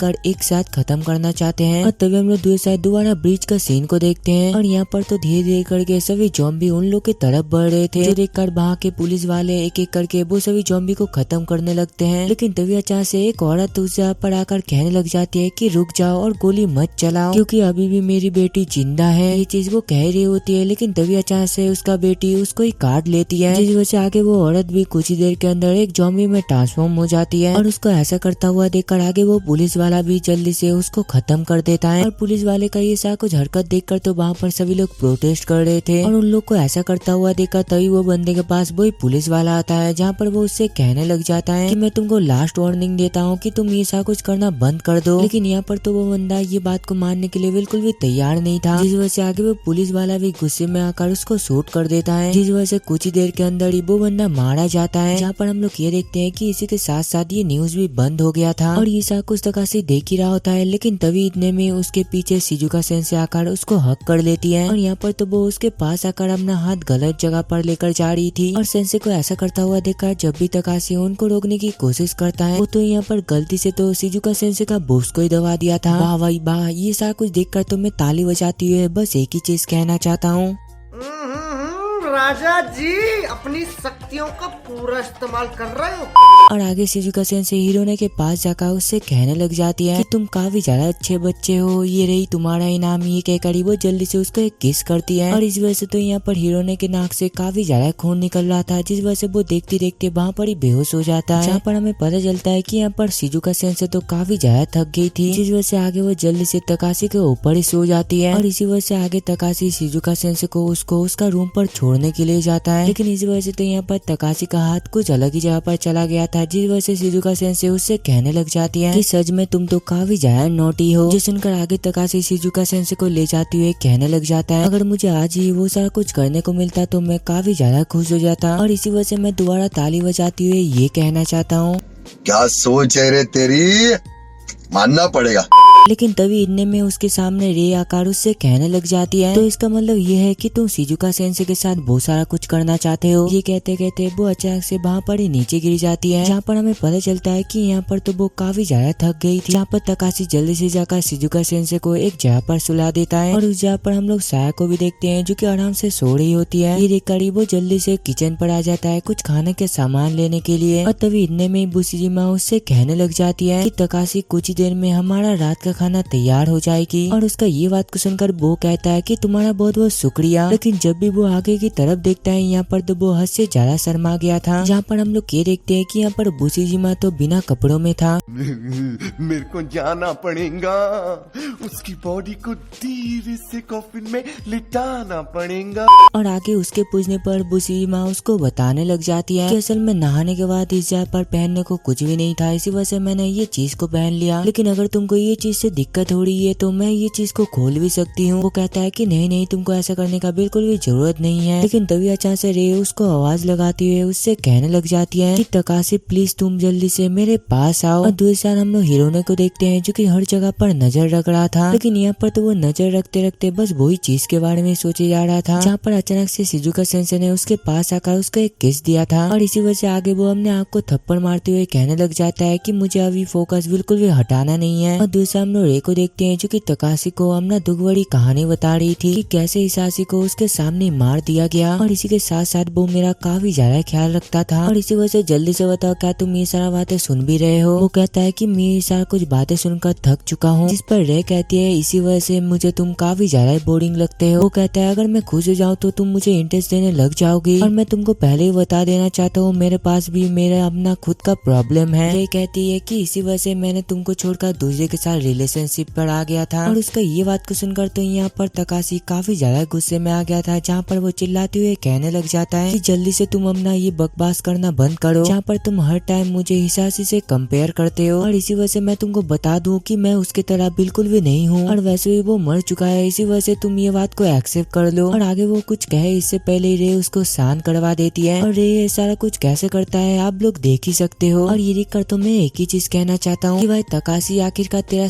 मैग्मा वाला रूप कहाँ पड़ गया। और दूसरा हम लोग ब्रिज का सीन को देखते हैं जहाँ पर पुलिस वालों ने उस जगह पर काफी बड़ा बड़ा क्रेन को बुला लिया था, जहाँ पर उन लोग को ये ऑर्डर दिया गया था कि यहाँ पर जितने भी ज़ॉम्बी और इंसान आएंगे उन लोग को कुचल कर नीचे फेंक दो। जो सुनकर आगे वो सभी भी ठीक यही करने लगते हैं, लेकिन वो पुलिस ऑफिसर का जो हेड था वो अपने आप को ही गोली मार देता है, क्योंकि यहाँ पर अब वो ये सा कुछ बिल्कुल भी नहीं करना चाहता था। और दूसरे हम लोग तकाशी को देखते हैं जो कि उससे कहने लग जाता है अगर हम लोग यही करते रहेंगे तो मैं अपने आप को बिल्कुल भी रोक नहीं पाऊंगा। और उसका ये सा कुछ बातें सुनकर तवीरे एक स्माइल करती है, लेकिन तभी अचानक से उन लोग को एक डॉग का भौंकने का आवाज सुनाई देता है। और आगे जब भी तकाशी बाहर जाकर देखता है उस जगह पर तो काफी सारा ज़ॉम्बी था, जहाँ पर वो ये देखता है कि उस जगह पर एक बंदा है जो कि एक एक करके शॉटगन के मदद से सभी ज़ॉम्बी को खत्म करता जा रहा था। लेकिन तभी अचानक से उसका शॉटगन का गोली नीचे गिर जाता है, जिससे इसका फायदा उठाकर ज़ॉम्बी उसके ऊपर अटैक कर उसको खाने लग जाता है। और वो सभी ज़ॉम्बी को ऐसा करते हुए देखकर हीरो ने उन दोनों से पूछने लग जाता है कि क्या मैं ये सभी ज़ॉम्बी के ऊपर अटैक करके खत्म कर दूं, जिस पर आगे तकाशी भी इसके लिए मान जाता है। लेकिन तभी अचानक से बुशिजिमा उन दोनों को रोकते हुए कहने लग जाती है कि क्या तुम लोग भूल गए ये सभी ज़ॉम्बी असल में साउंड से अट्रैक्ट होते हैं। और इसी वजह से आगे वो जल्दी से रूम पर जाकर लाइट को बंद कर देती है, जहाँ पर वो जाने से पहले उन दोनों से ये कहकर जाती है कि अभी हम लोग के पास लोगों को बचाने का पावर बिल्कुल भी नहीं है, और इसी वजह से हम लोग को उतना ही करना चाहिए जितना कि हम लोग कर सकते हैं। और तभी तकाशी उस जगह पर एक बंदा और उसकी बेटी को देखता है, जहाँ पर वो लोग सीधा एक घर के गेट के सामने जाकर खटखटा रहे थे, क्योंकि वो लोग तो असल में यहाँ पर वो सभी ज़ॉम्बी से बचना चाहते थे। लेकिन तभी अचानक से उसको अंदर से आवाज आता है कि जल्दी से तुम लोग यहाँ से चले जाओ, हम लोग अभी तुम्हारा बिल्कुल भी मदद नहीं कर सकते। वो बंदा कहता है कि मेरे साथ जो कुछ भी हो जाए मुझे इससे कुछ भी फर्क नहीं पड़ता, लेकिन अभी प्लीज तुम मेरी बच्ची को अंदर पढ़ ले लो। और उसका ये बात को सुनकर वो लोग लाइट को बंद करते हुए बिल्कुल भी जवाब नहीं देते, और उन लोग को ऐसा करता हुआ देखकर वो बंदा जल्दी से एक हथियार को उठाते हुए कहने लग जाता है कि जल्दी से दरवाजा खोलो, नहीं तो मैं ये दरवाजा यहाँ पर ही तोड़ दूंगा। लेकिन तभी इतने में अंदर से आवाज आता है कि रुक जाओ, मैं दरवाजा खोलता हूँ। और आगे जब भी वो दरवाजा खुलता है वो बोलता है कि तुम्हारा बहुत बहुत शुक्रिया। लेकिन तभी उसके पेट में एक चाकू आकर लगता है, जहाँ पर वो ये देखता है कि उस जगह पर तो सभी लोग काफी ज्यादा डरे हुए थे, और चाकू लगने की वजह से तो यहाँ पर वो बंदा काफी ज्यादा घायल हो गया था, जिस चीज का फायदा उठाकर वो लोग जल्दी से दरवाजे को बंद कर देते हैं। और अपने फादर को ऐसा हालत में देखकर उसकी बेटी उसके पास आकर काफी ज्यादा रोने लग जाती है, जहाँ पर वो बंदा मरने से पहले अपने बेटी से ये कहता है कि तुम जल्दी से एक ऐसी जगह पर छुप जाओ जहाँ पर कोई भी ज़ॉम्बी तुम्हें देख नहीं सकते, और तुम ज्यादा टेंशन मत करो, मुझे कुछ भी नहीं हुआ है। ये कहकर वो उसके हाथ में ही अपना दम तोड़ देता है। ये देख करते यहाँ पर वो बच्ची काफी ज्यादा रोने लग गई थी, और उसका इतना आवाज की वजह से तभी उस जगह पर काफी सारा ज़ॉम्बी आने लगते हैं। और ये देखकर तो यहाँ पर तकाशी को काफी ज्यादा बुरा लग रहा था। और तभी हिन्ने में हम लोग हीरोने को देखते हैं जो कि एक एक करके सभी ज़ॉम्बी को खत्म करने लग जाता है, जहाँ पर वो तकाशी से कहने लग जाता है कि मैं तुमको लॉन्ग रेंज से कवर दे रहा हूँ, तुम जल्दी से वो लड़की को बचाकर यहाँ पर लेकर आओ। और तभी इतने में उस जगह पर रे आकर उसको एक पिस्तौल देती है, जो लेते हुए आगे जल्दी से तकाशी बाइक पे चढ़कर वहाँ से निकल पड़ता है। और आगे जब भी तकाशी उस जगह पर जाता है वहाँ पर तो धीरे धीरे करके काफी सारे ज़ॉम्बी आ रहे थे, जो देखकर दूसरा हीरो ने अपने गन के मदद से दूर से कवर देने लग जाता है। लेकिन तभी हम लोग दूसरी साइड वो बच्ची को देखते हैं जिसके सामने एक ज़ॉम्बी आ जाता है, लेकिन तभी ठीक टाइम पे उस जगह पर तकाशी आकर उसको बचा लेता है, जहाँ पर हमें पता चलता है कि इस जगह पर तकाशी ने तो यहाँ का गेट को बंद कर दिया था। और दूसरा हम लोग शिजुका सेंसे को देखते हैं जो कि बिल्कुल नंगा थी, जहाँ पर वो नींद में बड़बड़ाती हुए कहने लग जाती है तकाशी जल्दी से मेरे लिए सुबह का ब्रेकफास्ट लेकर आओ। ये सुनकर तो यहाँ पर साया को काफी ज्यादा गुस्सा आ गई थी, जिस वजह से आगे वो सीधा शिजुका सेंसे के पास जाकर उनका गाल को खींचने लग जाती है। और दूसरा हम लोग तकाशी को देखते हैं जो कि एक एक करके सभी ज़ॉम्बी से फाइट कर रहा था, लेकिन जब भी उसके पीछे एक ज़ॉम्बी आता है वो सीधा अपने पिस्तौल के मदद से उसको वहाँ पर ही खत्म कर देता है। और तभी दूसरी साइड रे के पास वो दोनों आकर उससे कहने लग जाती है कि जल्दी से रेडी हो जाओ, तकाशी अभी बाइक नहीं चला सकता है, इसी वजह से हमें उसको बचाने के लिए जाना पड़ेगा। और आगे जब भी शिजुका सेंसे उस जगह पर आते हैं साया शर्माते हुए उनसे कहने लगती है कि शिजुका सेंसे आपको कुछ पहन लेना चाहिए। वो कहती है कि अब मुझे समझ आया मुझे इतना देर से ठंड क्यों लग रही थी, मतलब हद होता है भाई, आखिरकार शिजुका सेंसे को कौन सेंसे बनाया है, और जिसने भी बनाया है मैं उस स्कूल का प्रिंसिपल को जाकर सलाम ठोक कर आना चाहता हूँ। और दूसरे हम लोग तकाशी को देखते हैं जिसके पास वो लड़की आकर कहने लग जाती है लगता है अब मेरा पापा नहीं रहे, जो देखकर आगे तकाशी उसके ऊपर एक कपड़ा रख देता है, जो करकड़ी आगे वो उस बच्ची को एक फूल तोड़ के देता है, जिससे कि वो अब अपने फादर को अलविदा कह सके, जो देखकर आगे वो बच्ची भी ठीक यही करती है, जहाँ पर वो तकाशी को हक करते हुए काफी ज्यादा रोने लग जाती है। और आगे उसको शांत करवाने के बाद तकाशी उससे कहने लग जाता है अब हम यहाँ से नहीं जा सकते, जिस वजह से हमें ऊपर से ही जाना पड़ेगा। फिर कुछ देर बाद का सीन दिखाया जाता है जहाँ पर वो दोनों एक वॉल के ऊपर से गुजर रहे थे, जहाँ पर हम लोग ये देखते हैं कि उसके आसपास तो काफी ज्यादा ज़ॉम्बी था, और इसी इसी के साथ साथ उन लोगों के साथ एक डॉग भी था जो कि अचानक से बीच रास्ते में ही उसको चाटने लग जाता है। मतलब भाई इतना खतरनाक सिचुएशन में ये डॉगी को कौन उठाया। लेकिन तभी अचानक से वो बच्ची उससे कहने लग जाती है कि बड़े भाई मुझे आपसे कुछ कहना है, मुझे असल में ना काफी जोर से सूसू आई है और इसी वजह से मुझे अभी सूसू करने जाना है। मतलब भाई इतना देर से तो ये बच्चे अंदर पे सेफली था, जहाँ पर घर के अंदर इतने सारे ज़ॉम्बी आ गए और काफी खतरनाक सीन देखने को मिला। उस टाइम पे ये बच्ची को बिल्कुल भी सूसू नहीं आया और जब अभी वो दोनों एक खतरनाक मूवमेंट पर है जहाँ पर उन लोग के चारों तरफ बस ज़ॉम्बीज़ है, मतलब यही टाइम पे उसका सूसू आना था और यहाँ पर तो तकाशी उतर भी नहीं सकता था। इसी वजह से आगे वो उससे कहने लग जाता है कि चलो कोई बात नहीं, हम दोनों यहाँ से उतर नहीं सकते, इसी वजह से तुम यहीं पर ही कर सकते हो, मैं तुमको माफ कर दूंगा। जो सुनकर आगे वो बच्ची भी ठीक यही करती है और इसी वजह से यहाँ पर तकाशी का हालत हद से ज्यादा खराब हो गया था। लेकिन तभी अचानक से एक ज़ॉम्बी उसका पैर को खींच लेता है, जिस वजह से आगे वो गिरते गिरते बाल बचता है। लेकिन तभी अचानक से वो ये देखता है कि उसके तरफ एक गाड़ी आ रहा है, जहाँ पर वो लोग काकड़ी एक ही झटके में उन सभी ज़ॉम्बी को उड़ा देते हैं और आगे बुशीजिमा नीचे उतरकर एक एक करके सभी ज़ॉम्बी को खत्म करने लग जाती है। और ये देखकर आगे साया कहने लग जाती है कि हमें और भी थोड़ा सा टाइम चाहिए। जो सुनकर आगे हीरो ने शॉटगन के मदद से एक एक करके सभी ज़ॉम्बी को उड़ाने लग जाता है और ये करते करते तो यहाँ पर हीरो ने को काफी ज्यादा मजा आ रहा था। और ये देखकर आगे तकाशी जल्दी से गाड़ी पर चढ़ जाता है और ये देखकर आगे जब भी शिजुका सेन से गाड़ी को स्टार्ट करती है, इस चक्कर में तो यहाँ पर तकाशी गलती से बुशीजिमा के बूक्स के ऊपर गिर गया था और दूसरा उसके पीठ पर जो लड़की बैठी हुई थी वो हिरानो के ऊपर बैठ जाती है और आगे ऐसे ही आगे बढ़ते बढ़ते सुबह हो जाती है। और तभी हम लोग वही प्लेन का सीन को देखते हैं, जहाँ पर हम लोग ये देखते हैं कि उसके अंदर बैठे हुए पैसेंजर ज़ॉम्बी बन गए थे। जो देखकर आगे कुछ लोग वो सभी ज़ॉम्बी को एक एक करके खत्म करने लगते हैं और दूसरे हम लोग वही जगह का प्रेसिडेंट को देखते हैं, जिसके पास एक बंदा आकर कहने लग जाता है कि प्रेसिडेंट प्लीज आप ये कोड को एंटर कर दीजिए। और वैसे भी हम लोग ये प्लेन को कहीं पर भी लैंड नहीं करवा सकते और वैसे भी हम लोग को ज़ॉम्बी ने काट लिया है, इसी वजह से हमारे पास और कोई भी रास्ता नहीं है। और वैसे भी आप इस देश का प्रेसिडेंट हो, इसी वजह से आपको अपना काम निभाना ही पड़ेगा और इसी वजह से मैं ये चाहता हूँ कि जल्दी से आप इमरजेंसी टैक्टिकल को लॉन्च कर दीजिए। और वैसे भी हमें ये सब कुछ करना ही होगा, नहीं तो सभी मारे जाएंगे। और तभी अचानक से हम लोग ये देखते हैं कि वो धीरे धीरे करके ज़ॉम्बी बनने लग जाता है, जहाँ पर हमें पता चलता है कि ये तो असल में यहाँ का चेयरमैन है, जो कि कहने लग जाता है कि ठीक है अब मेरा टाइम हो चुका है, इसी वजह से जल्दी से मुझे मार दो। जहाँ पर वो मरने से पहले प्रेसिडेंट से कहने लग जाता है कि प्रेसिडेंट मैं ये चाहता हूँ कि आप वो कोड को एंटर कर दीजिए। ये कहकर ही आगे उसको वहाँ पर मार दिया जाता है। और दूसरे हम लोग तकाशी को देखते हैं जो कि गाड़ी के मदद से नदी को पार कर रहे थे। और तभी हम लोग रे को देखते हैं जो कि तकाशी को ऊपर आराम से सो रही थी, लेकिन जब भी वो आगे उठती है वो ये देखती है कि उसके ऊपर तो यहाँ पर बुशीजिमा सो रही थी। और आगे जब भी वो लोग नदी को पार करते हैं वो लोग सामने की तरफ देखते हैं, जहाँ पर कोई भी नहीं था। जो देखकर आगे रे जल्दी से तकाशी का गाल को खींचते हुए उसको जगा देती है और उसको ऐसा करता हुआ देखकर आगे तकाशी उससे पूछने लग जाता है कि आखिरकार तुमने ऐसा क्यों किया। वो कहती है कि तुमको आज काफी ज्यादा मजा आ रहा है ना। और आगे जब भी वो नीचे की तरफ देखता है उसके गोद में तो यहाँ पर बुशीजिमा लेटी हुई थी और आगे कुछ ही देर में उसको भी होश आ जाती है, जहाँ पर वो लाल टपका रही थी और उसको बिना कपड़ों में देखकर आगे तकाशी उससे कहने लग जाता है कि तुमको कुछ पहन लेना चाहिए। जो सुनकर आगे बोसोवी भी जल्दी से हमने अपने कपड़े को बदल लेते हैं, जहाँ पर हमें पता चलता है कि बोसोवी मिलकर तो वो डॉगी का नाम जीक रख दिया था। जो करकड़ी आगे हीरो ने तकाशी को एक शॉटगन देते हुए उसको ये शॉटगन के बारे में सारा कुछ डिटेल्स में बताने लग जाता है। लेकिन दूसरी साइड तो यहाँ पर तकाशी को कुछ भी समझ नहीं आ रहा था। लेकिन आगे जब भी तकाशी पीछे मुड़कर देखता है यहाँ पर तो वो काफी ज्यादा शर्मा गया था और ऐसा इसलिए था क्योंकि सभी लड़कियां नया ड्रेस में काफी ज्यादा अच्छे लग रहे हैं। और तभी अचानक से साया तकाशी से कहने लग जाती है कि जल्दी से तुम दोनों ऊपर जाकर देखो रास्ता साफ है या फिर नहीं। और आगे जब भी वो दोनों ऊपर जाकर देखते हैं वहाँ पर तो कोई भी ज़ॉम्बी नहीं था। और आगे जब भी तकाशी उन लोगों को इशारा करता है, शिजुका सेन से जल्दी से गाड़ी को ऊपर लेकर आती है और आगे तकागी सबसे कहने लग जाता है यहाँ से तकागी का घर काफी ज्यादा क्लोज है, इसी वजह से हम लोग सबसे पहले वहाँ पर जाएंगे। जो सुनकर आगे वो लोग ठीक यही करने लगते हैं। शुरुआत में तो यहाँ पर उन लोग को एक भी ज़ॉम्बी नहीं दिख रहा था, लेकिन आगे जब भी वो सभी आगे बढ़ते हैं वहाँ पर तो उन लोग को काफी ज्यादा ज़ॉम्बी मिलता है, जिससे बच कर आगे वो दोनों वहाँ से जाने लगते हैं। लेकिन तभी अचानक से उन लोग के सामने काफी सारा ज़ॉम्बी आ जाता है और यहाँ पर गाड़ी का स्पीड भी काफी ज्यादा था और इसी वजह से आगे वो लोग जल्दी से सभी ज़ॉम्बीज़ को उड़ाते हुए आगे बढ़ने लग जाते हैं। लेकिन जब भी रे ये देखती है कि सामने एक तार की दीवार है और जल्दी से शिजुका को रुकने के लिए कहती है, लेकिन गाड़ी तो काफी ज्यादा स्पीड में था और इसी वजह से आगे जब भी शिजुका सेन से ब्रेक को मारती है ये अचानक से ऊपर से उछलकर नीचे जाकर गिरता है। और इसी के साथ साथ तो इस जगह पर काफी सारा ज़ॉम्बी आ गया था, जो देखकर आगे तकाशी अपने शॉटगन के मदद से एक एक करके सभी ज़ॉम्बी को खत्म करने लग जाता है। लेकिन ये चक्कर में तो यहाँ पर गोली खत्म हो गया था, जो देखकर आगे जब भी तकाशी गोली को लोड करने के लिए जाता है अचानक से उसका गोली नीचे गिर जाता है और ये देखकर तभी बुशीजिमा माँ उससे कहने लग जाती है कि मैं तुमको कवर देती हूँ, जल्दी से तुम इसको उठाकर गाड़ी में लेकर जाओ। और आगे जब भी वो लोग ज़ॉम्बी को मारने लगते हैं उस जगह पर तो अचानक से काफी सारे ज़ॉम्बी आ जाते हैं और इतने सारे ज़ॉम्बी को देखकर तकाशी कहने लग जाता है कि चलो अच्छा बात है, अब हम लोग एक साथ मरेंगे। इसी वजह से आगे वो जल्दी से रे के पास जाकर उसको गले लगा लेता है। लेकिन जब भी तकाशी उसका बॉस को देखता है उसको एक आइडिया आता है। इसी वजह से आगे वो जल्दी से रे का स्नाइपर को लेकर स्नाइपर चलाने लग जाता है। जहाँ पर हम लोग ये देखते हैं कि यहाँ पर तकाशी तो काफी अच्छे से स्नाइपर को चला रहा था। जहाँ पर हम लोग ये देखते हैं कि यहाँ पर तकाशी इतना अच्छे तरीके से स्नाइपर को चला रहा था जहाँ पर उसका सारा गोली इस तरीके से जाकर लग रहा था। जहाँ पर हम लोग ये देखते हैं कि ऐसा करते करते करीब शाम हो जाता है, लेकिन यहाँ पर तो अभी भी ज़ॉम्बी कम होने का नाम ही नहीं ले रहा था। जहाँ पर हमें पता चलता है कि यहाँ पर सभी गन का गोली भी खत्म हो चुका था, जिस वजह से आगे तकाशी जल्दी से एक एक करके सभी ज़ॉम्बी को खत्म करते हुए आगे बढ़ने लग जाता है। जहाँ पर हम लोग ये देखते हैं कि बुशीजी माँ भी उसका साथ दे रही थी। जहाँ पर वो दोनों सभी ज़ॉम्बी से बचते हुए जोर जोर से आवाज करने लग जाते हैं, लेकिन यहाँ पर तो वो सभी ज़ॉम्बी उन लोग के पास ही जा रहे थे। और इसी वजह से आगे हिरानो एलिसा को उस साइड जाने को कहता है, जिस पर वो रोते हुए कहने लग जाती है कि नहीं, मैं तुम लोग के साथ ही रहूंगी। लेकिन अब तो यहाँ पर उन लोग का बचने का कोई भी चांस नहीं था। इसी वजह से आगे जल्दी से हिरानो उसको उठा लेता है उसको दूर फेंकने के लिए, लेकिन तभी अचानक से उस जगह पर कोई आकर कहने लग जाता है कि जल्दी से नीचे झुक जाओ। ये कहकर आगे वो लोग वाटर कैनन के मदद से सभी ज़ॉम्बी को खत्म कर देते हैं। जहाँ पर हमें पता चलता है कि इस वजह से तो यहाँ पर सभी लोग बच गए थे और जिसने इन सभी लोगों को बचाया था वो और कोई नहीं बल्कि साया का मॉम है, जो देखकर आगे साया सीधा जाकर अपना मॉम को हक कर लेती है। और ये देखकर तो दूसरा तकाशी काफी ज्यादा खुश हो गया था कि वो लोग बच गए, लेकिन अब तो उन लोगों के पास भी काफी सारे ज़ॉम्बी आ गए थे। जहाँ पर हमें पता चलता है कि वो लोग यहाँ से दोबारा वापस भी नहीं जा सकते, जिस वजह से तकाशी कहने लग जाता है कि चलो हमें यहाँ से चलना चाहिए क्योंकि मुझे ये जगह के बारे में सारा कुछ पता है। और इसी वजह से आगे साया चिल्लाते हुए कहने लग जाती है कि मैं तुम दोनों के लिए मेरे घर पर इंतजार करूंगी। ये कहकर आगे दूसरी साइड वो लोग भी यहाँ से चले जाते हैं और तभी वो लोग भागते भागते एक बाइक के शोरूम पर आते हैं, जहाँ पर उन लोग को उस जगह पर एक मिनी जीप मिलता है जो कि पानी के ऊपर भी चल सकता था। और इसी वजह से आगे वो दोनों वो जीप को लेकर वहाँ से निकल पड़ते हैं और रास्ते में जितने भी ज़ॉम्बी आ रहे थे वो लोग कुचलते हुए आगे बढ़ रहे थे। लेकिन तभी वो लोग ये देखते हैं कि उस जगह पर कुछ ज्यादा ही ज़ॉम्बी आ गए थे और इसी वजह से आगे वो लोग जल्दी से नदी पर चले जाते हैं, जहाँ पर ज़ॉम्बी बिल्कुल भी नहीं आ सकते। लेकिन इस चक्कर में तो यहाँ पर बुशीजी माँ पूरी तरीके से गीली हो चुकी थी। लेकिन अब तो हमारा मेन कैरेक्टर बिल्कुल भी सिग्मा नहीं रहा, जहाँ पर वो एक ठड़की बन चुका था। और इसी वजह से आगे वो बुशीजी माँ को ध्यान से देखने लग जाता है। फिर कुछ देर बाद का सीन दिखाया जाता है जहाँ पर वो लोग आइलैंड जैसा दिखने वाला एक जगह पर थे और यहाँ पर तो बुशीजी माँ पूरी तरीके से गीली हो चुकी थी। इसी वजह से तकाशी उसको आगे कुछ कपड़े देता है, जो देखकर आगे बुशीजी माँ भी जल्दी से अपना कपड़े को चेंज कर लेती है। और यहाँ पर तो वो दिखने में भी काफी ज्यादा अच्छा लग रहा था, जिस वजह से दूसरी साइड तकाशी हद से ज्यादा शर्मा जाता है। जहाँ पर वो जल्दी से उससे एक सवाल पूछता है कि क्या तुम किसी को पसंद करते हो। वो कहती है कि आखिरकार ये सवाल कहाँ से आया, तुम रे को पसंद करते हो ना, और वैसे भी काफी देर हो चुका है, इसी वजह से हम लोग को जल्दी से यहाँ से निकलना चाहिए। और उसका ये बात को सुनकर आगे तकाशी भी ठीक यही करने लग जाता है। जहाँ पर तकाशी जल्दी से एक पार्क पे जाकर वो जीप को एक फाउंटेन के ऊपर उतार देता है और अब ये गाड़ी का आवाज की वजह से तो सभी ज़ॉम्बी यहाँ पर आ रहे थे, जो देखकर आगे वो दोनों जल्दी से वो गाड़ी से उतरकर सभी ज़ॉम्बी को एक एक करके खत्म करने लगते हैं। लेकिन आगे जब भी बुशीजी माँ के सामने कुछ ज़ॉम्बी बच्चे आते हैं वो अचानक से रुक जाता है और उसको घबराते हुए देखकर जल्दी से तकाशी उसका हाथ को पकड़कर वहाँ से भाग जाता है। और आगे वो लोग जल्दी से एक टेम्पल के अंदर चले जाते हैं, जहाँ पर वो लोग ये डिसाइड करते हैं कि वो लोग आज यहाँ पर ही रहेंगे। लेकिन आगे जब भी वो लोग सामने की तरफ देखता है उस जगह पर तो एक स्वॉर्ड रखी हुई थी और आगे तकाशी बुशीजी माँ को उसका कपड़े देते हुए उससे कहने लग जाता है कि अब ये सूख गया है, इसी वजह से तुम ये चीज को पहन सकते हो। ये कहकर ही आगे वो जल्दी से दूसरी साइड चला जाता है, जिस चीज का फायदा उठाकर जल्दी से बुशीजी माँ अपना कपड़े को चेंज कर लेती है। और सारा कुछ कंप्लीट होने के बाद तकाशी उससे पूछने लग जाता है कि क्या तुम मुझे बताओगे आखिरकार तुम उस जगह पर रुक क्यों गई थी। वो कहती है कि इससे तुम्हारा कोई भी लेना देना नहीं है, लेकिन फिर भी तुम मेरा दोस्त हो, इसी वजह से मैं तुमको जरूर बताऊंगा। मैं उस जगह पर इसलिए रुक गई थी क्योंकि मैं काफी ज्यादा डर गई थी। तकाशी कहता है कि तुमने उस जगह पर बच्चे को देखा इसी वजह से ना। वो कहती है कि नहीं, ऐसा बात बिल्कुल भी नहीं है। जब हम लोग रिवर साइड पर थे तुमने मुझसे एक सवाल पूछा था, क्या तुमको याद है? तुमने पूछा था कि क्या मुझे कोई पसंद है। हाँ, तुम सही कह रहे हो, मुझे एक लड़का काफी ज्यादा पसंद है, लेकिन इसके बावजूद भी मैं उसको अपना फीलिंग बिल्कुल भी बता नहीं सकती और मुझे नहीं लगता कि मैं उसको कभी भी ये चीज बता भी पाऊंगी। और उसका ये बात को सुनकर आगे तकाशी उससे कहने लग जाता है कि चाहे कोई बंदा हो तुमको अपना फीलिंग्स बता देना चाहिए। वो कहती है कि क्या तुमको सच में लगता है कि वो मुझे अपनाएगा, क्योंकि मैंने काफी पहले ही उसका मर्डर कर दिया। उसका ये बात को सुनकर तो यहाँ पर तकाशी हद से ज्यादा शॉक्ड हो गया था, जहाँ पर वो बताने लग जाती है जिसको कि मैं पसंद करती थी वो एक दिन रात में मेरा फायदा उठाने की कोशिश कर रहा था और इसी वजह से मैंने उसको वहाँ पर ही मार दिया। और जब मैंने उसको तड़पता हुआ देखा मुझे ये देख देखकर काफी ज्यादा अच्छा लगा और यही असल में मेरा सच्चाई है। और आखिरकार तुम्हें क्या लगता है कि आखिरकार मैंने ये सारा कुछ किस लिए किया? ये सारा कुछ मैंने इसलिए किया क्योंकि मुझे काफी ज्यादा ताकत चाहिए था, क्योंकि अगर तुम ताकतवर हो तो तुम दुनिया पर राज भी कर सकते हो, लेकिन ये चीज तुम्हारे ऊपर लागू बिल्कुल भी नहीं होता है। और ऐसा इसलिए है क्योंकि तुम हर टाइम हकीकत से भागते रहते हो। और जब मैं उस टाइम पे वो पार्क पे था मुझे एहसास हुआ कि मैं बिल्कुल भी नहीं बदला, और इसी वजह से मुझे आज भी लोगों को मारने में काफी ज्यादा मजा आता है। और मैंने आज तक जितना भी चीजें किया है इस वजह से मैं अपने आप को बिल्कुल भी माफ नहीं कर सकता हूँ। और उसका ये बात को सुनकर तभी तकाशी उसका हाथ को पकड़ते हुए कहने लग जाता है कि ऐसा बात बिल्कुल भी नहीं है। ये कहकर ही आगे वो उसका काफी ज्यादा नजदीक जाने लग जाता है। फिर सीन शिफ्ट होता है। जब भी अगले दिन वो लोग बाहर आते हैं वो लोग ये देखते हैं कि उस जगह पर तो काफी सारे ज़ॉम्बी उन लोग की तरफ ही आ रहे थे, जहाँ पर उन लोग को समझ नहीं आ रहा था कि आखिरकार ये सभी ज़ॉम्बी यहाँ पर कैसे आए, क्योंकि यहाँ पर तो वो लोग पूरा रात बिल्कुल भी आवाज तक नहीं करे थे। लेकिन दूसरी साइड तो बुशिजिमा लड़ना चाहती थी लेकिन वो ऐसा बिल्कुल भी कर नहीं पा रही थी। और ये देखकर आगे तकाशी जल्दी से उसके पास जाकर उससे कहने लग जाता है, अगर तुम्हारे पास लड़ने के लिए कोई भी गोल नहीं है तो मैं तुमको गोल देता हूँ। तुम आज से बस मेरे लिए जियोगे और तुम्हारी जिंदगी काफी ज्यादा कीमती है और इसी वजह से तुमको मेरे लिए लड़ना ही होगा। वो कहते हैं कि ठीक है मैं समझ गई, तुम्हारा बहुत बहुत शुक्रिया। ये कहकर ही आगे वो अपने शॉट के मदद से सभी ज़ॉम्बी को खत्म करने लग जाती है। और आगे सभी ज़ॉम्बी को खत्म करने के बाद वो लोग जल्दी से वहाँ से भागने लगते हैं। लेकिन तभी अचानक से बुशिजिमा उसका हाथ को पकड़ते हुए उससे कहने लग जाती है कि तकाशी आज से तुम मेरा सभी रिस्पॉन्सिबिलिटी लोगे, मैंने सही कहा ना? वो कहता है कि हाँ मैं ये काम जरूर करूंगा। और आगे वो लोग ऐसी बातें करते करते वो लोग साया के घर पर आ जाते हैं। और आगे जब भी साया उसको यहाँ पर देखती है वो तो यहाँ पर काफी ज्यादा खुश हो गई थी, लेकिन वो दोनों तो यहाँ पर कुछ ज्यादा ही क्लोज थे, जो देखकर आगे वो अपना मुंह को बुलाकर चुपचाप वहाँ से चली जाती है। और दूर से हम लोग एलिसा को देखते हैं जो कि सीधा जाकर उन दोनों को गले लगा लेती है, जो देखकर आगे तकाशी अपने उनमें कहने लग जाता है कि आज से मैं बुशिजिमा का सारा रिस्पॉन्सिबिलिटी अपने ऊपर ले लिया और इसी के साथ साथ मैंने उसका सारा कुछ अपना लिया है जो कि वो बिल्कुल भी नहीं चाहती थी। लेकिन अगर मैं सच कहूँ तो ये सारा कुछ मैं बस जिंदा रहने के लिए किया। फिर कुछ देर बाद का सीन दिखाया जाता है जहाँ पर तकाशी रे के कमरे में था और तभी उस जगह पर शिजुका सेन से आकर कहने लग जाती है कि चलो मैं तैयार हूँ। ये कहकर ही आगे वो रे के ऊपर एक क्रीम को लगाने लग जाती है और इसी वजह से आगे वो उस जगह पर काफी जोर से चिल्लाती है। और ये सारा कुछ तो शिजुका सेन से इसलिए कर रही थी क्योंकि उस टाइम पे तकाशी का हरकत के वजह से यहाँ पर उसको काफी ज्यादा चोट लग गया था और इसी वजह से आगे रे चिल्लाती हुए तकाशी को अपने रूम से भगा देती है। और आगे जब भी तकाशी नीचे जाता है उसके सामने बुशिजिमा आ जाती है और उसको नए कपड़े में देखकर तकाशी उससे कहने लग जाता है कि सच में तुम काफी ज्यादा अच्छे लग रहे हो। लेकिन जब भी उसको रियलाइज होता है वो शर्माते हुए उससे कहने लग जाता है कि मैं ऐसा कुछ गलत सोचकर नहीं कह रहा था। वो कहती है कि मैं समझती हूँ। ये कहकर ही आगे वो दोनों हंसने लगते हैं और तभी अचानक से उस जगह पर एलिसा आकर पूछने लग जाती है कि आखिरकार तुम हंस क्यों रहे हो? तकाशी बताता है कि हम दोनों ऐसे ही हंस रहे थे। लेकिन तभी अचानक से उसको साया का चिल्लाने का आवाज सुनाई देती है और वो तो असल में हमने मॉम से झगड़ा करके वहाँ से जा रही थी, जो देखकर आगे उसके पास तकाशी आकर उससे कहने लग जाता है कि आखिरकार क्या हुआ। वो कहती है कि तुमको इसके बारे में जानने का कोई भी हक नहीं है। ये कहकर ही वो वहाँ से गुस्से में चली जाती है और तभी वहाँ पर साया की मॉम आती है और उससे कहने लगती है मेरी बेटी तुमको काफी ज्यादा परेशान करता है, मैंने सही कहा ना? वो कहता है कि नहीं ऐसा बात बिल्कुल भी नहीं है और आपका बहुत बहुत शुक्रिया हमें इस जगह पर रहने देने के लिए। और दूसरे हम लोग हीरोने को देखते हैं जो कि एक जगह पर गन देख रहा था और तभी उस जगह पर साया आकर कहने लग जाती है कि तुमको देखकर ऐसा लग रहा है कि तुम काफी ज्यादा एंजॉय कर रहे हो। और दूसरा साया की मॉम तकाशी से कहने लग जाती है कि मेरी बेटी मेरा बात बिल्कुल भी नहीं सुनती और इसी वजह से मैं ये चाहती हूँ कि तुम खुद जाकर उसे समझाओ। और तभी अचानक से हीरोने के पास एक बंदा आकर उससे कहने लग जाता है कि जल्दी से तुम वो गन को नीचे रख दो, ये तुम्हारा खिलौना नहीं है। लेकिन आगे जब भी वो बंदा यहाँ पर साया को नोटिस करता है वो बंदा उससे कहने लगता है कि प्लीज मुझे माफ कर देना, मैं तो असल में इस जगह पर ये बताने के लिए आया था कि गाड़ी बिल्कुल ठीक हो चुका है। फिर कुछ देर बाद का सीन दिखाया जाता है जहाँ पर वो सभी एक ही कमरे में थे एक दूसरे के साथ बातें करने के लिए। और तभी अचानक से तकाशी साया के पास जाकर उसको समझाने लग जाता है। लेकिन उसका ये सारा कुछ बातें सुनकर तो दूसरा साया हमने पेरेंट्स के बारे में काफी बुरा वाला कह रहा था, जिस पर वो कहता है कि तुमको अपना पेरेंट्स के बारे में इतना बुरा वाला नहीं कहना चाहिए। वो कहती है कि तुम बिल्कुल मेरी मॉम की तरह बात कर रहे हो, वो मेरा बिल्कुल भी परवाह नहीं करते। जहाँ पर उन्होंने ये तक चेक नहीं किया कि मैं जिंदा हूँ या फिर मर गई। जहाँ पर उन्होंने सबसे पहले अपने लोगों को और अपने सामानों को बचाया। और मैं ये कहना नहीं चाहती कि मेरी मॉम मुझे भूल गए, लेकिन मेरी मॉम मेरे बारे में जाने बिना ये सोचने लग गए कि मैं मर चुकी हूँ। और उसका ये बात को सुनकर तो यहाँ पर तकाशी को काफी ज्यादा गुस्सा आ गया था, जिस वजह से आगे वो काफी गुस्से से साया का कॉलर पकड़ते हुए उससे कहने लग जाता है कि तुमको अंदाजा होगा कि हम सभी के साथ बिल्कुल सेम चीजें हो रहा है और इसी वजह से तो तुमको खुश होना चाहिए कि तुम्हारा मॉम डैड अभी भी जिंदा है। और उल्टा हमें ये तक भी नहीं पता कि हमारा पेरेंट्स अभी भी जिंदा है या फिर नहीं। साया कहती है कि ठीक है, मैं समझ गई, प्लीज मुझे जाने दो। जो सुनकर आगे तकाशी भी जल्दी से उसको छोड़ देता है, जहाँ पर साया उसे कहने लग जाती है कि मैं सारा कुछ समझ गई, अगर हमें जिंदा रहना है तो हम लोग को एक साथ लड़ना होगा और इसी वजह से जल्दी से बताओ हमें उन्हें ज्वाइन करना चाहिए, ना कि हमें हमारे रास्ते पर आगे बढ़ना चाहिए। लेकिन तभी अचानक से उस जगह पर काफी सारा गाड़ी आ जाता है और तभी देखते देखते वो गाड़ी में से साया का डैड बाहर निकलता है, जहाँ पर वो उस जगह के सभी लोगों से कहने लग जाता है कि हमारा टीम का एक साथी जो कि मेरा भी काफी अच्छा दोस्त है, वो लोगों का जान बचाते बचाते वो खुद एक ज़ॉम्बी बन चुका है। और इसी वजह से मैं आप सभी लोगों को ये बताना चाहता हूँ, हमारे सामने जो कोई भी आए, चाहे वो आपका परिवार या फिर जीएफी क्यों ना हो, हमें कुछ भी हो चाहे उन सभी लोगों को खत्म करना ही होगा। और तभी अचानक से एक बंदा जाकर वो पिंजरे का दरवाजे को खोल देता है और ये देखकर वो ज़ॉम्बी सीधा उन लोगों के ऊपर अटैक करने वाला होता है। लेकिन तभी साया के डैड अपने शॉर्ट के मदद से उसका गला को धड़ से अलग कर देता है और उनको ऐसा करता हुआ देखकर दूसरा हीरो ने कहने लग जाता है कि ज़ॉम्बीज को खत्म करने के लिए शॉर्ट नहीं बना है, क्योंकि एक शॉर्ट हड्डी को काटने के बाद वो टूट भी सकता है। जिस पर बुशिजिमा कहती है कि ये उस पर निर्भर करता है कि आखिरकार उसका स्किल कैसी है। और उसका ये बात को सुनकर तो यहाँ पर हीरो ने को काफी ज्यादा बुरा लगा था और इसी वजह से आगे वो रोते हुए जल्दी से वहाँ से भाग जाता है। और ये देखकर आगे तकाशी जब भी उसको मनाने के लिए जाता है, इतने में उसके सामने एलिसा आकर उससे कहने लग जाती है कि मैं इस मामले में आपका मदद कर सकती हूँ और इसी वजह से आप यहाँ पर ही थोड़ी देर इंतजार करिए। ये कहकर वो जल्दी से वहाँ से चली जाती है और आगे जब भी कुछ देर बाद उस जगह पर एलिसा आती है, वो उससे कहने लग जाती है कि जल्दी से आप मेरे साथ चलो, हीरो ने अभी काफी बड़ी मुसीबत में है। और दूसरा हम लोग हीरो ने के देखते हैं, जिसके पास काफी सारे लोग आकर उससे कहने लगते हैं कि बच्चे ये गन खेलने का चीज बिल्कुल भी नहीं है, इसी वजह से जल्दी से तुम ये सब कुछ हमारे हवाले कर दो। वो कहता है कि नहीं, मैं ये चीज आप लोगों को बिल्कुल भी नहीं देने वाला, और वैसे भी मैं अगर सच कहूँ तो मैं इनका सबसे अच्छा यूज कर सकता हूँ। और तभी अचानक से उस जगह पर साया के डैड आ जाते हैं, जो कि उससे कहने लगते हैं मेरा नाम सोइचिरो तकाकी है, इसी वजह से जल्दी से तुम अपना नाम बताओ। वो कहता है कि मेरा नाम हिरोने है और मैं सेकेंड ईयर का स्टूडेंट हूँ। वो पूछते हैं तो बताओ आखिरकार तुम ये सारा गन के साथ क्या करोगे। हिरोने बताता है कि मैं ये सारा गन के बिना कुछ भी नहीं हूँ और इसी वजह से कुछ हो जाए तुम मुझे इनसे अलग नहीं कर सकते, और मैं अगर सच कहूँ तो मैं ये गन का काफी अच्छे से यूज कर सकता हूँ। कोई चिरो बोलता है तो बताओ आखिरकार तुम ये सारा गन के साथ क्या क्या कर सकते हो। और उनका ये बात को सुनकर तो दूसरा हीरो ने कुछ भी कह नहीं पा रहा था, लेकिन तभी अचानक से उस जगह पर तकाशी आकर कहने लग जाता है कि हिरानो अपना गन के मदद से सभी लोगों का मदद कर सकता है, और मैं अगर सच कहूँ तो हिरोने ने काफी बार तुम्हारे बेटे को बचाया है। उसी वहाँ कहती है कि हाँ मैंने भी ये चीज देखा है। और तभी इतने में उस जगह पर साया आकर भी कहने लग जाती है कि हाँ तकाशी ने बिल्कुल सही कहा, हिरोने ने मुझे काफी बार बचाया है। ये कहकर ये आगे सभी उसका साथ देने लगते हैं। और तभी हम लोग वही बच्चे को देखते हैं जो कि स्कूल बस में था, जहाँ पर वो सीधू को कॉल करके उसके साथ बातें कर रहा था, जहाँ पर वो बंदा कहने लग जाता है अगर हम उनसे मदद मांगने के लिए जाएंगे तो वो लोग हमारा मदद जरूर करेंगे। जिस उनका दूसरा सीधू काफी खतरनाक एक स्माइल करता है। ये कर कर आगे वो जल्दी से सबको अपने जाल में फंसाने लग जाता है। और तभी अचानक से बाहर से एक बंदा आकर कहने लग जाता है कि प्लीज मुझे अंदर ले लो, लेकिन तभी अचानक से उस जगह पर कुछ ज़ॉम्बी आकर उसको खाने लगते हैं। और दूसरा हम लोग कुछ लोगों को देखते हैं जिसके साथ साया बातें करने के लिए आया था, लेकिन दूसरा तो वो लोग उसका बातों को बिल्कुल भी समझ नहीं रहे थे। जहाँ पर उनमें से एक औरत कहने लग जाती है कि ये लोग असल में हमारे ऊपर हुक्म करना चाहते हैं, और वैसे भी ये लड़की उसी की बेटी है जिसने की अपने दोस्त के बारे में ना सोचकर उसको खत्म कर दिया, और वैसे भी ये एक बीमारी है जो कि इलाज के बाद सारा कुछ ठीक हो जाएगी, और इसी वजह से ऐसे ज़ॉम्बी लोगों को मारना बिल्कुल भी ठीक नहीं है। उसका ये बात को सुनकर तो यहाँ पर सभी लोग उसका साथ दे रहे थे, जो देखकर आगे ऑप्शन ना होने की वजह से उन लोगों को वहाँ से जाना पड़ता है, जहाँ पर साया कहने लग जाती है कि सच में ये लोग काफी ज्यादा बेवकूफ है और इसी वजह से हम लोग को खुद की लड़ाई खुद ही करनी होगी। और इसी वजह से आज मैं यहाँ पर अपना लीडर तकाशी को घोषित करता हूँ। और दूसरा हम लोग कोइचिरो को देखते हैं जो कि बुशिजिमा को एक शॉट देते हुए उससे कहने लग जाता है ये शॉट असल में तुम्हारे डैड ने मुझे देने को कहा था, जो सुनकर आगे बुशिजिमा भी ये शॉट को रख लेती है। और दूसरा हम लोग तकाशी को देखते हैं जिसको कि समझ नहीं आ रहा था कि आखिरकार सभी ने मिलकर उसको ही लीडर क्यों बना दिया। और तभी उस जगह पर रे आ जाती है, जो दिक्कत तकाशी उससे कहने लग जाता है कि तुम वो हादसे की वजह से काफी ज्यादा घायल हो गए थे, इसी वजह से तुमको थोड़ा सा रेस्ट लेना चाहिए। वो कहती है कि मैं तुम्हारे ऊपर ही निर्भर हूँ और तुम अपने घर को छोड़कर सब जगह पर काफी ज्यादा सीरियस रहते हो। तकाशी कहता है कि ऐसा बात बिल्कुल भी नहीं है, बाकी सब मुझसे काफी ज्यादा ताकतवर है, जहाँ पर तुम हिरोने और बुशिजिमा फाइटिंग में काफी ज्यादा अच्छे हैं और दूसरा साया काफी ज्यादा इंटेलिजेंट है, और मैं अगर सच कहूँ तो शिजुका सेंसेई हमारा हीलर है। रे पूछती है तो फिर एलिसा चान क्या है। वो बताता है कि एलिसा चान तो एलिसा चान है ना, और उसका ये बात को सुनकर आगे रे काफी ज्यादा हंसने लग जाती है, और आगे वो तकाशी के सीने पर लगते हुए उससे कहने लग जाती है कि चलो मैं तुमको लड़कियों का एक रूल बताती हूँ, जिन लोगों को हम पसंद करते हैं वो हमारे लिए काफी ज्यादा प्यारे हैं और इसी वजह से हम उन्हें बिना कुछ सोचे समझे भरोसा कर लेते हैं। तकाशी कहता है लेकिन मैं उन लोगों जैसा बिल्कुल भी नहीं हूँ। वो कहती है कि मुझे पता है तुम वैसा बिल्कुल भी नहीं हो, लेकिन कभी कभार तुम होपलेस नहीं तो बहादुर दिखते हो और मैंने ये चीज को कभी भी नोटिस नहीं किया, लेकिन तुम हमेशा से ही ऐसे ही थे। जहाँ पर सारा कुछ शुरू होने से पहले तुमने मुझे बचा लिया। अगर तुम उस टाइम पे मुझे नहीं बचाते तो शायद मैं अभी तुम्हारे सामने नहीं होती, लेकिन कुछ भी हो जाए मैं हर टाइम तुम्हारे साथ ही रहना चाहती हूँ, चाहे तुम दूसरी किसी लड़कियों से प्यार ही क्यों ना करने लग जाओ। और इसी वजह से मैं तुम्हारे बिना बिल्कुल भी जिंदा नहीं रह सकती। और उसका ये बात को सुनकर तकाशी जल्दी से उसको बेड पर लेटा देता है। और आप लोग सोच ही रहे होंगे कि आखिरकार वो अब क्या करने वाला है। आपने बिल्कुल सही समझा है, वो उसके साथ बहुत सारा कुछ करने लग जाता है, लेकिन तभी अचानक से उसको रियलाइज होता है कि आखिरकार वो अब क्या करने वाला था। और इसी वजह से आगे तकाशी उठकर उसको यहाँ से जाने के लिए कहता है, लेकिन जब भी वो बाहर जाती है वो ये देखती है कि बाहर पे तो बुशिजिमा खड़ी हुई थी, जहाँ पर वो कहने लग जाती है कि तुम चिंता मत करो, मैंने कुछ भी नहीं सुना। और दूसरे हम लोग सीधो को देखते हैं जो कि बस चलाती है उन लोग के एरिया के अंदर आ जाता है। और तो यहाँ पर एक स्टूडेंट आकर अपना बॉस को दिखाती हुए कहने लग जाती है कि प्लीज हमारा मदद करो, हम अभी स्कूल से जिंदा बचकर यहाँ पर आए हैं। और उसका ये सारा कुछ बातें सुनकर आगे वो लोग भी इसके लिए मान जाते हैं। और दूसरे हम लोग तकाशी को देखते हैं जो कि कोइचिरो के पास आकर कहने लगता है कि मैं अभी अपने दोस्तों के मॉम डैड को ढूंढने के लिए जाने वाला हूँ। वो कहता है कि मैं इतने सारे लोगों का बिल्कुल भी ख्याल नहीं रख सकता। तकाशी कहता है कि आप जरा टेंशन मत कीजिए, मेरा दोस्त सारा कुछ संभाल लेंगे। जिस पर कोइचिरो बताता है कि हम असल में 2 दिन बाद ही यहाँ से जाने वाले हैं, क्योंकि यहाँ पर अगर हम लोग कुछ दिन और रहेंगे तो हम लोग मारे जाएंगे। जिस पर तकाशी कहता है तो फिर ठीक है, अगर मैं 2 दिनों के अंदर वापस नहीं आऊंगा तो आप यहाँ से चले जाना। और आगे जब भी रेओ तकाशी वहाँ से जाने वाले होते हैं, बुशिजिमा उस जगह पर आकर उन लोगों से कहने लग जाती है कि चलो मैं भी आज तुम लोग के साथ जाने वाली हूँ। लेकिन जब भी रे बाहर पर सीधो को देखती है वो सीधा अपने गन को लेकर उसको शूट करने के लिए जाती है। और ऐसा वो इसलिए कर रही थी क्योंकि सीधो ने स्कूल में उसका ग्रेड को पूरा लो कर दिया था, और इसी के साथ साथ सीधो उसको काफी गंदे नजर से देखता था। और तभी उस जगह पर रे आकर कहने लग जाती है आपको जिंदा देखकर मुझे काफी ज्यादा अच्छा लगा। और तभी उस जगह पर कोइचिरो आकर कहने लग जाता है अगर तुम उसको मारना चाहते हो तो मार सकते हो, क्योंकि मुझे पता है कि आखिरकार ये इंसान कैसा है। और आगे जब भी तकाशी उसको रोकने के लिए जाता है, बुशिजिमा उसको रोकती हुए उससे कहने लग जाती है ये असल में रे का खुद का फैसला है, इसी वजह से उसको ही करने देना सही रहेगा। और दूसरा हम लोग सीधो को देखते हैं जो कि उससे कहने लग जाता है अगर तुम मुझे मारना ही चाहते हो तो मार सकते हो, लेकिन तुम ये मत भूलना कि तुम मुझे मारने के बाद भी तड़पती रहोगी। और उसका ये बात को सुनकर रे उसको छोड़ते हुए कहने लग जाती है कोइचिरो शायद जल्दी से आप इसे यहाँ से निकाल दीजिए। जो सुनकर आगे कोइचिरो भी ठीक यही करता है, जहाँ पर वो सीधो सेंसे के साथ उसके सभी स्टूडेंट को यहाँ से निकाल देता है। लेकिन इस वजह से तो यहाँ पर सीधो काफी ज्यादा गुस्से में आ गया था। और दूसरा हम लोग एक सबमरीन का सीन को देखते हैं, जहाँ पर एक बंदा कहने लग जाता है कि हमें ऊपर से ऑर्डर मिला है मिसाइल छोड़ने का, जो जानने के बाद वो लोग जल्दी से मिसाइल को लॉन्च कर देते हैं। और दूसरा जो लोग स्पेस में थे वो लोग देख लेते हैं कि आखिरकार अब वो लोग क्या करने वाले हैं। और दूसरा हम लोग और एक नए शिप को देखते हैं जहाँ पर काफी सारे ऑफिसर बैठे हुए थे, और यहाँ पर तो वो लोगों ने मिसाइल को जाते हुए डिटेक्ट कर लिया था, और इसी वजह से आगे वो लोग मिलकर वो मिसाइल को डिस्ट्रॉय कर देते हैं। लेकिन यहाँ पर तो उनमें से एक मिसाइल बचा हुआ था, और इसी वजह से आगे वो लोग दूसरी शिप पर कांटेक्ट करते हुए कहने लगते हैं कि अभी तक तुम लोगों ने वो मिसाइल को डिस्ट्रॉय क्यों नहीं किया। और दूसरा हम लोग वो शिप को देखते हैं जहाँ पर सभी लोग ज़ॉम्बीज बन चुके थे, और आगे जब भी वो मिसाइल जाकर टकराता है वहाँ पर काफी खतरनाक एक विस्फोट होता है। और दूसरा हम लोग शिजुका का वही दोस्त को देखते हैं जो कि अपना फोन को गुस्से में फेंक देती है, और तभी हम लोग को थोड़ी देर पहले का सीन दिखाया जाता है। और यहाँ पर तो शिजुका सेंसे को अपने दोस्त का फोन नंबर याद आ गया था, और इसी वजह से आगे वो तकाशी का फोन को लेकर उस नंबर पर कॉल करती है, और ये नंबर पर कॉल करने पर तो उसका दोस्त भी कॉल को उठा लिया था, जहाँ पर शिजुका सेंसे कहने लग जाती है कि मैं काफी ज्यादा खुश हूँ कि तुम अभी भी जिंदा हो, और मैंने तुम्हारे घर से कुछ चीजें असल में उधार लिया है। वो कहती है कि कोई बात नहीं, लेकिन जल्दी से बताओ आखिरकार तुम लोग कहाँ पर हो। लेकिन तभी अचानक से वो मिसाइल के वजह से उस जगह पर जितना भी इलेक्ट्रिक का सामान था वो ऑटोमेटिकली चलना बंद हो जाता है, और ये देखकर तो यहाँ पर साया को समझ आ गई थी कि आखिरकार क्या हो रहा है। और दूसरा सीधो जो बस चला रहा था वो भी काम करना बंद हो गया था, और इसी वजह से वो लोग ब्रेक बिल्कुल भी लगा नहीं पाते, और इसी वजह से आगे वो लोग एक गेट पर जाकर टकरा जाते हैं। लेकिन इस वजह से तो उन लोगों ने जो बैरियर को लगा था वो टूट चुका था, और इसी वजह से धीरे धीरे कर उस जगह पर काफी सारे ज़ॉम्बी आने लगते हैं। और दूसरा हम लोग साया को देखते हैं जो कि सबको बता रही होती है ये असल में एक मिसाइल था जो कि बिजली से चलने वाले सारा चीजों को बंद कर देता है, लेकिन हम उन कार का इस्तेमाल कर सकते हैं जो कि क्लासिक कार है, और मुझे जितना दूर पता है हमारा वो कार सही सलामत होगा। और तभी उस जगह पर कोइचिरो आकर कहने लग जाता है कि जल्दी से जाकर चेक करो कि आखिरकार क्या चल रहा है। और तभी उस जगह पर एक दूसरा बंदा आकर कहने लग जाता है कि जल्दी से गेट को बंद करो, यहाँ पर ज़ॉम्बी आ रहे हैं। और तभी इतने में उसके पीछे एक ज़ॉम्बी आकर उसको खाने लग जाता है, लेकिन ठीक टाइम पे तो वहाँ के लोग ये गेट को बंद कर दिए थे, जो देखकर आगे हिरानो बचे कुछ ज़ॉम्बी को वहाँ पर ही खत्म कर देता है। और तभी साया के मॉम के पास एक बंदा आकर उससे कहने लग जाता है कि ये रही आपका गन, जो जो सुनकर वो जल्दी से अपना वो गन को पहन लेती है। और यहाँ पर तो उन्होंने काफी छोटा कपड़े पहना हुआ था और इसी वजह से साया जल्दी से हीरोने का आँख को बंद कर देती है। और आगे साया का मॉम उसको एक गन देते हुए उससे कहने लग जाती है कि जल्दी से ये गन को लो